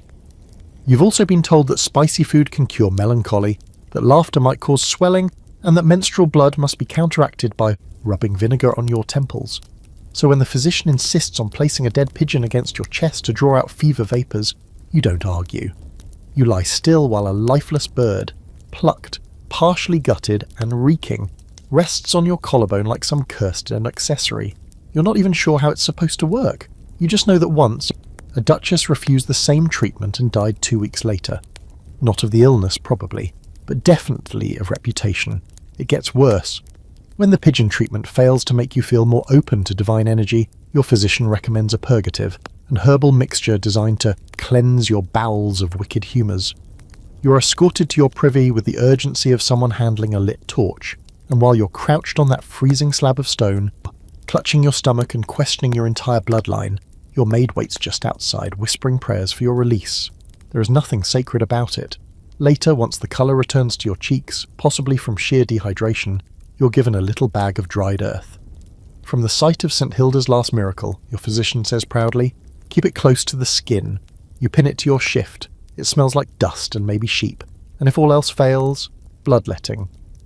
The idea is simple. Remove the bad blood, and the body will reset. The execution less so. You lie on a table while a man in stained robes makes a neat incision near your elbow. A ceramic bowl catches the drip, drip, drip of your supposed sins. You feel lightheaded. You pretend it's working. Everyone pretends it's working. It must be working, because if it isn't, what's left? Your physicians aren't cruel, just wrong. Wrong in the way that people can be when they're doing their best with terrible information. They've read ancient texts, they've seen saints carved into cathedral walls clutching herbal sachets and offering cryptic smiles.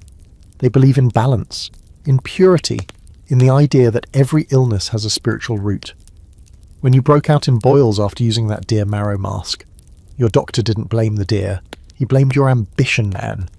Of course there are fringe healers, women in the woods, old midwives who speak in riddles and stir pots over smoky fires. They know about herbs, real herbs, like feverfew, comfrey, calendula, but associating with them is dangerous. Witchcraft, they whisper. Unnatural remedies. You once saw a girl whipped for carrying a sachet of dried thyme. They said it was a charm. She said it was for her mother's aching joints. The truth didn't matter. Still, your own maid sneaks in a few things, an herb-soaked cloth here, a sprig of rosemary tucked into your sleeves, a paste of honey and ground nettle for your inflamed hands. It helps more than the pigeon ever did, but she doesn't take credit. She just nods and says, "It's the Queen's strength." You both know better. Some historians like to romanticize medieval medicine. They say it was rooted in balance, in nature, in listening to the body. And sure, there's something lovely about the idea of a world where doctors prescribe music and warm baths. But that's not your life. Your life is dead animals, spicy wine enemas, and oil that smells like dying herbs and spoiled butter. By the end of the day, you're exhausted. Your skin burns from poultices. Your stomach churns from tonics. Your arm still weeps slightly from the incision. But the court physician beams and declares you much improved. You nod because it's easier. Then you crawl into bed, wrap your aching limbs in layers of wool and hope, deeply, earnestly, that your body can heal in spite of all the help. Because in this world, medicine doesn't soothe, it tests your will. It begins, as most disasters in your life tend to, with a knock at the chamber door and someone whispering the words, "The Queen's time is near." You don't panic. That came weeks ago in private. When the midwife placed a wrinkled hand on your abdomen and declared you ripe for labour any day now. You've had a dull ache in your back for a week. Your ankles have swollen to the size of roasted pheasants, and the baby has been turning inside you like a restless saint trying to escape a tomb. But now that it's official, now that everyone knows, everything changes. The royal birth chamber becomes a flurry of movement. Curtains are drawn tight, doors are barred, mirrors are covered, male courtiers are banned entirely. Light is limited to a few flickering candles, and suddenly the room feels like a cave dressed in velvet. It's meant to be sacred, private, mystical. What it feels like is hot, suffocating, and deeply unhygienic. The air grows thick with incense, not because anyone particularly wants to please the Lord, but because incense is the only thing standing between your nose and the unrelenting funk of sweat, tallow, and damp fabric. And then the attendants arrive. The midwife, of course, leads the charge. Grey-haired, tight-lipped, and carrying a satchel that smells like boiled herbs and old secrets. Behind her come a procession of women, your ladies-in-waiting, a pair of wet nurses, a priest who's reluctantly shooed to the farthest corner, and a collection of helpers whose only real purpose seems to be standing around and murmuring about signs and omens. One brings you a charm made from baked dough and horsehair. Another, a small saint medallion to clutch between contractions. You accept them both. Why not? At this point you'll try anything. The royal physician arrives, too late and too smug, holding a leather-bound notebook he never actually opens. He lingers awkwardly at the edge of the room, only consulted when someone remembers they're supposed to be consulting him. You watch him slowly back away when the midwife starts giving orders. You're grateful for that. This is women's business, and none of it is elegant. You're placed on a bed, no lying on your back like in the paintings. This is not a poised, restful posture. This is squatting, knees pulled up, legs spread, body trembling while maids brace your shoulders. There's no medication, no anesthesia, not even wine. You asked for wine. The priest said no. So now you clutch a damp rag between your teeth and focus on not cursing loudly enough to be immortalized in royal records. The pain is indescribable. It comes in waves, then cliffs. Your body clenches and groans and tears itself open from the inside while everyone around you murmurs how strong you are and how blessed this moment is. You want to bless someone with a candlestick. Blood follow, foes. So much blood. You hear someone whisper that it's normal. You see a maid go pale and quietly leave the room. You feel the warm gush under you, the stickiness crawling up your thighs. The midwife mutters something to herself, her hands working quickly between your legs. You think you might faint. You don't. You're a queen. You don't get that luxury. When the baby finally comes, it's not a quiet moment. There's a shriek, sharp and sudden, followed by a ragged cheer. You're barely conscious. your head swimming in exhaustion and loss. The child is lifted, squirming, red, more creature than cherub. Someone wraps it in a swaddle embroidered with your house sigil. You're asked if you want to hold it. You nod. They place the child in your arms, and for a moment, a brief flickering moment, you forget the smell, the blood, the agony. You just breathe shallow and broken and feel something that might be relief or shock. It's hard to tell. Then someone takes the child again for inspection. Because of course, the royal heir must be weighed, examined, anointed, paraded. You've barely had time to blink. Now comes the clean-up, which is somehow worse than the birth itself. You're not moved. You're wiped down with cloths, rough linen soaked in vinegar and tepid water. Your thighs sting, your back aches, your belly feels like a gutted sack. The afterbirth is examined with the seriousness of an augury.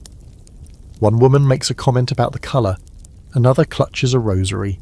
You hear them debating whether it's a good omen or bad. You don't care. You want to sleep. The sheets are stripped, soaked in blood, mucus, and other things you'd rather not name. The mattress is ruined, but they flip it anyway. The floor is scrubbed, but not well.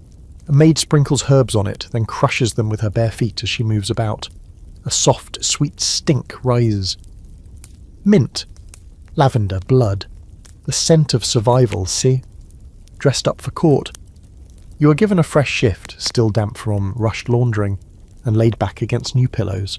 A poultice is placed against your lower belly, heavy and warm, meant to draw out the weakness.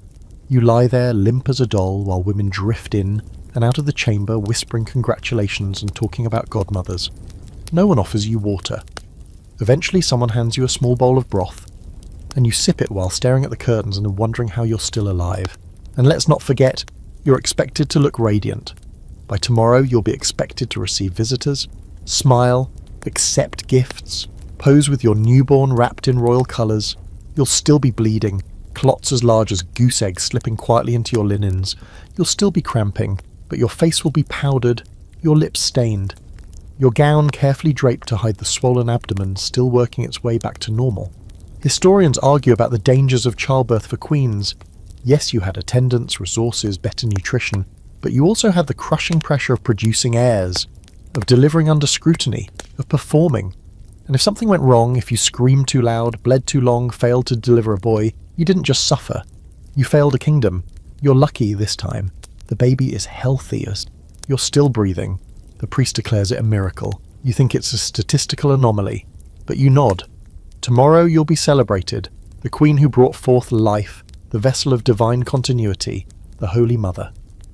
But tonight, you lie still on a blood-stained mattress, legs trembling, barely cleaned, barely clothed, with the taste of vinegar in your mouth and the scent of your own body thick in the air.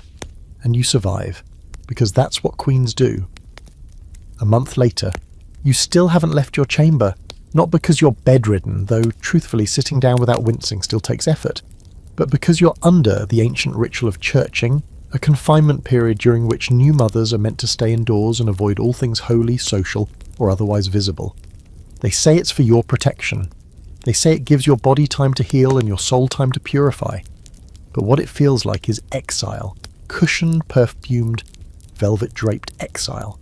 The chamber is stuffy. You've opened the window slats twice, both times scolded. A chill might set into your bones, they say. Or worse, your womb.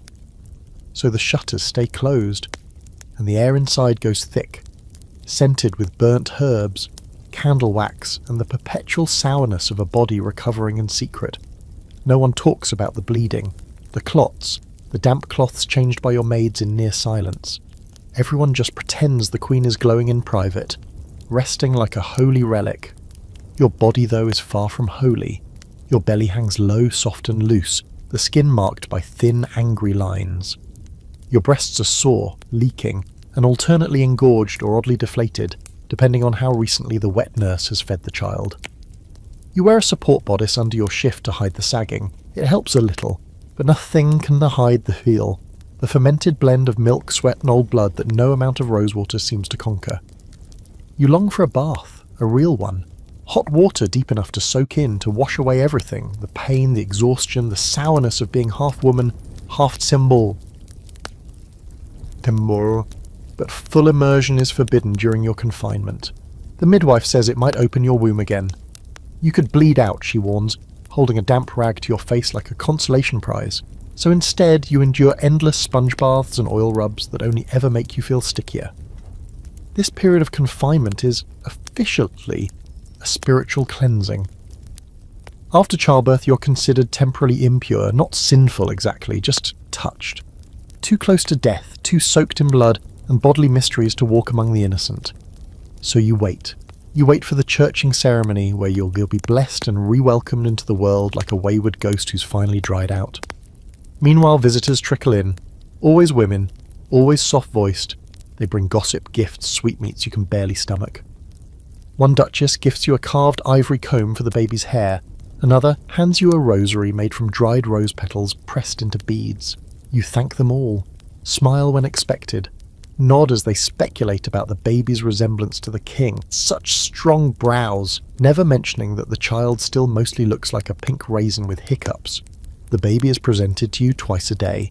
The rest of the time, it's swaddled and handled by wet nurses, cradled by women whose names you forget but whose competence you cling to.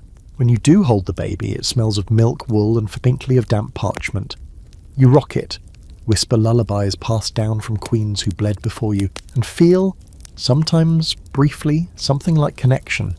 Other times, just obligation. There's an ongoing debate in whispers. Should the queen breastfeed? Some say yes, it's natural, noble, biblical. Others argue it's unbecoming, that it saps your strength, that it interferes with fertility. And fertility, of course, is your most sacred duty. You've already been asked when you'll be ready to try again. Your thighs are still sore, your womb still leaks, and yet the kingdom wants another heir, preferably male, preferably soon. The wet nurses, for their part, are robust women with cracked nipples and iron constitutions. They know this baby better than you. They coo at it, bounce it, inspect its stools like scholars reading prophecy. You're grateful for them, but also vaguely jealous.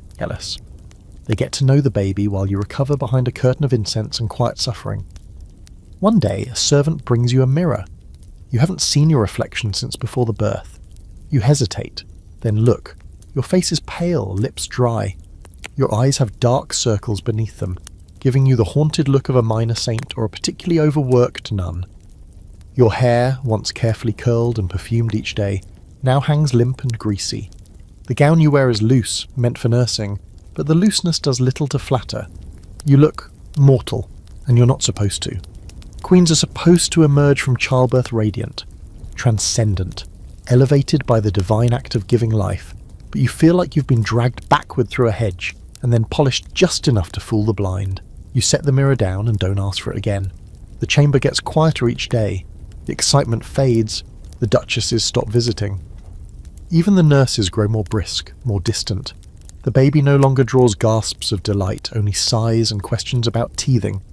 You become once again a woman in waiting, waiting for your body to return to some version of itself, waiting to be allowed outside, waiting for your ceremonial cleansing, like a penitent accused of some unnamed crime. Finally, the day comes. You are dressed in fresh linen and led barefoot to the chapel. Your hair is braided, your gown is pale blue, a colour of humility. You kneel at the altar, still sore, still faintly bleeding, and receive a blessing meant to wash away the stain of birth. The priest speaks of grace, of renewal, of sacred duty. You nod, eyes low, feeling neither pure nor impure, just tired. When it's over, you rise. Applause follows. Soft, polite, ceremonial. You are back. You are cleansed. You're allowed to exist in public again. You can attend mass, host court, be touched, but your body still aches. Your belly still sags. Your spirit, though no one asks, is thin as parchment. And though no one will say it out loud, every eye on you now carries the question, when will you give the kingdom another child? You're finally allowed back into public life, but it doesn't feel like a homecoming. It feels like stepping back onto a stage mid-performance, still clutching your script with hands that haven't stopped shaking. The court greets you with rehearsed joy. Nobles bow, ladies curtsy, courtiers offer flowers and praise. Everyone tells you how radiant you look, how motherhood has softened your features, how your recovery was surely touched by the divine favour. You nod and smile and sip spiced wine through cracked lips. No one mentions that your gait is stiff, or that you sat down too slowly, or that your smile slips just a little whenever someone asks about the baby's feeding schedule. Back at court, everything smells sharper than before, or maybe you're just more sensitive now. The dining hall is a fog of roasted meat, tallow smoke, and stale breath. The corridors are laced with old incense and unwashed velvet. Even the king's private chamber smells stronger, faintly of sweat, old wine, and that spicy cologne he insists on dabbing beneath his beard. You try not to flinch. The court, after all, is where appearances matter more than your comfort. And hygiene is still a careful illusion. You're expected to return to your full ceremonial duties within a week. That means hours in the throne room, accepting petitions from men who bow low but keep their eyes locked on your chest, where your breasts, still swollen from lactation, are carefully bound and padded beneath your gown. The binding itch. The linen sticks to your skin, but loosening them would cause leakage, and heaven forbid a queen stains her bodice in front of the Bishop of Canterbury. So you endure. Of course you do. You're also expected to resume religious life with vigour. That means early morning mass in the chapel, kneeling on cold stone for what feels like eternity while the priest drones on about the purity of Mary. You try to ignore the dull ache in your hips, the way your back seizes when you stand.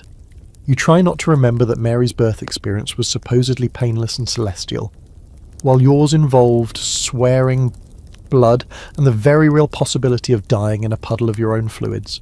Still you rise when expected. You pray when expected. You nod gravely when a monk hands you a blessed relic and tells you that childbirth has made you holier. Holier and somehow filthier. There's a paradox at play here that no one seems to want to name. You've just done the most essential thing a queen can do, produce an heir, and yet everything about your body is now treated like a contamination. You're no longer referred to as the fairest in court circles. Instead, they say noble, wit and gracious, strong, all polite synonyms for used. Even your gowns reflect the shift. Gone are the vibrant jewel tones and daring necklines.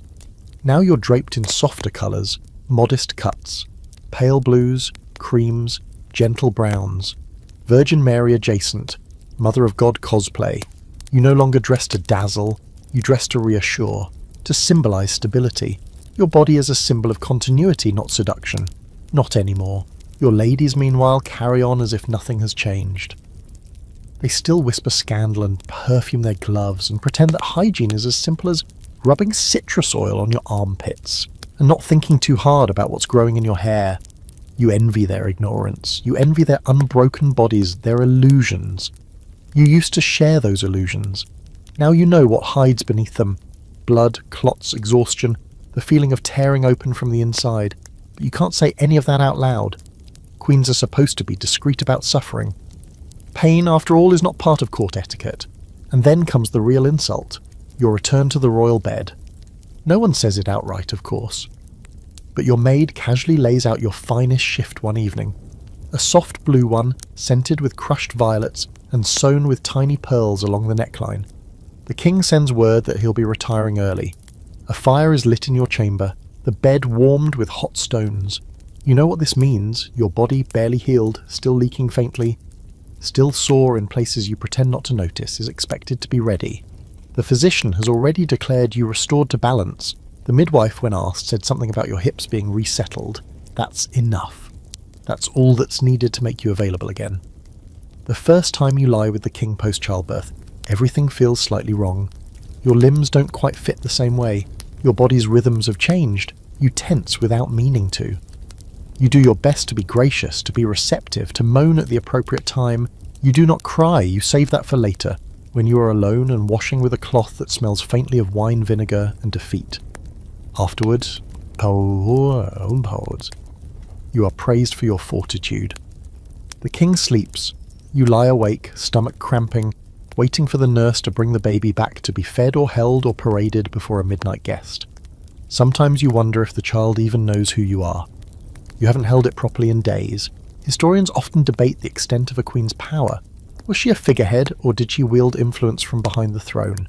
They rarely ask the more intimate question: how much of her life was her own? The answer, you suspect, would be something between just enough to survive and barely any at all. Your scent changes. You notice it before anyone else, not because you smell worse, but because your skin no longer reacts to perfume the same way. Lavender makes you nauseous, clove oil burns, the rosewater you once adored now reminds you of the linen soaked during childbirth. You start using plain water, sometimes just cool cloths. It's not ideal, but it feels like a small rebellion. There is talk already of another pregnancy. Not too soon, the council says, but not too late. As if your womb is a seasonal crop they must rotate. They'll give you a few more months, just enough to catch your breath, then begin again. Because this is what queens do: bear, recover, smile, repeat. So you walk the halls again, powdered, laced, scented, smiling. You accept compliments on your glowing complexion, knowing it's mostly lead paste and will flake off by dinner. You entertain guests, bless infants, touch relics. You sit beside the king at feasts, nodding, as he boasts about your strength and beauty, while your mind wanders to the basin in your chamber, the cracked soapstone dish, the plain linen shift drying near the hearth. You've returned, but you haven't really come back. Because once you've given birth in a chamber thick with incense and whispers, once your body has torn and bled and been wrapped in silk to be displayed like a miracle, you don't come back the same. And no one really wants you to. The longer you live in court, the more you realise that rot isn't just found in the rushes or the refuse pits. It seeps into people, into routines, beliefs, and expectations so long unexamined they've begun to fester. You see it in the way the nobility speaks of cleanliness as if it were a luxury, not a necessity. In how the priests preach purity but never once scrub their own robes. In how your own body, the queen's body, is expected to carry the weight of the kingdom and never once buckle under its smell. By now, you've become something of an expert at navigating the endless dance of appearances. You know how to time your face washing so your skin looks dewy but not shiny. You know how many drops of rosewater it takes to freshen a chamber without setting off someone's allergies. You've mastered the art of reapplying powder discreetly, even mid-feast, without letting the room see the dark circles that still cling to your eyes like bruises from another life. And yet, despite your best efforts, you're constantly betrayed by the body you inhabit. Your hair refuses to behave. Days between washings, it begins to mat at the nape of your neck, slick with oil and caught in the strings of your headdress. Your teeth ache from a mouthwash made of vinegar and burnt rosemary stems. Your feet, tucked daily into damp slippers that never fully dry, have begun to peel in places, the skin raw and tender. You don't dare speak of it. The last noble woman who complained of such common afflictions was quietly retired to a country estate, officially for rest, unofficially for being too human. Even your scent has started to shift again. You smell yourself before others do. A hint of something sour under your arms, a musky depth along your neckline, behind your ears. You try everything: lemon balm, crushed mint, sage tucked into the folds of your shift. Nothing holds for long. The heat of your body, intensified by the heavy fabrics and tight corsets, seems to cook every aroma into something slightly unpleasant. You begin to fear it's not what you put on your skin that's the problem, but what's beneath it. The palace's expectations don't change. No one wants a clean queen. They want the idea of a clean queen, one who smells like virtue, who glides rather than walks, who never perspires, never ages, never defecates. But you, a living organism of sweat and bile and fading patience, know better. There's an old superstition in court that queens should never be seen tending to themselves. A true monarch is so elevated, so blessed. She simply is beautiful, without effort, without care. This means your grooming must be done in secret, or else made to look accidental. A comb dropped near a mirror, a cloth dabbed against your brow in the guise of modesty. God forbid anyone catches you plucking stray hairs from your chin by candlelight. You once caught a glimpse of yourself doing just that, in a silver-backed mirror. The flickering light, the shape of your body hunched over, the tired set of your mouth. It didn't look like a queen. It looked like a woman trying to keep herself from falling apart one stray eyebrow at a time. Of course, you are not alone in this absurd ballet. The other ladies of court are equally bound by the tyranny of invisible hygiene. You watch them closely. One has started tinting her cheeks with crushed beetles, though she claims it's the flush of virtue. Another swears by a mixture of pigeon droppings and goat milk to keep her skin pale and youthful. The results are uneven, but everyone pretends not to notice. After all, you must maintain the illusion of divine cleanliness, no matter what it costs. And then there's the ritual of night. Ah, the royal nighttime routine, equal parts superstition and self-preservation. Your maid prepares a foot bath, warm and laced with chamomile. She scrubs your soles gently, though both of you know it won't undo the damage of standing in damp slippers for 14 hours. Then she rubs a balm into your skin, made of beeswax, poppy oil and crushed herbs. It smells faintly of mouldy honey. You pretend it's luxurious. Your hair is unbraided and combed with a carved bone pick, though by this point it's so tangled at the roots that small nesters of lint and hair powder fall out in clumps. You don't flinch anymore. You just close your eyes and endure it. She wipes down your arms and neck with cloth soaked in floral tincture.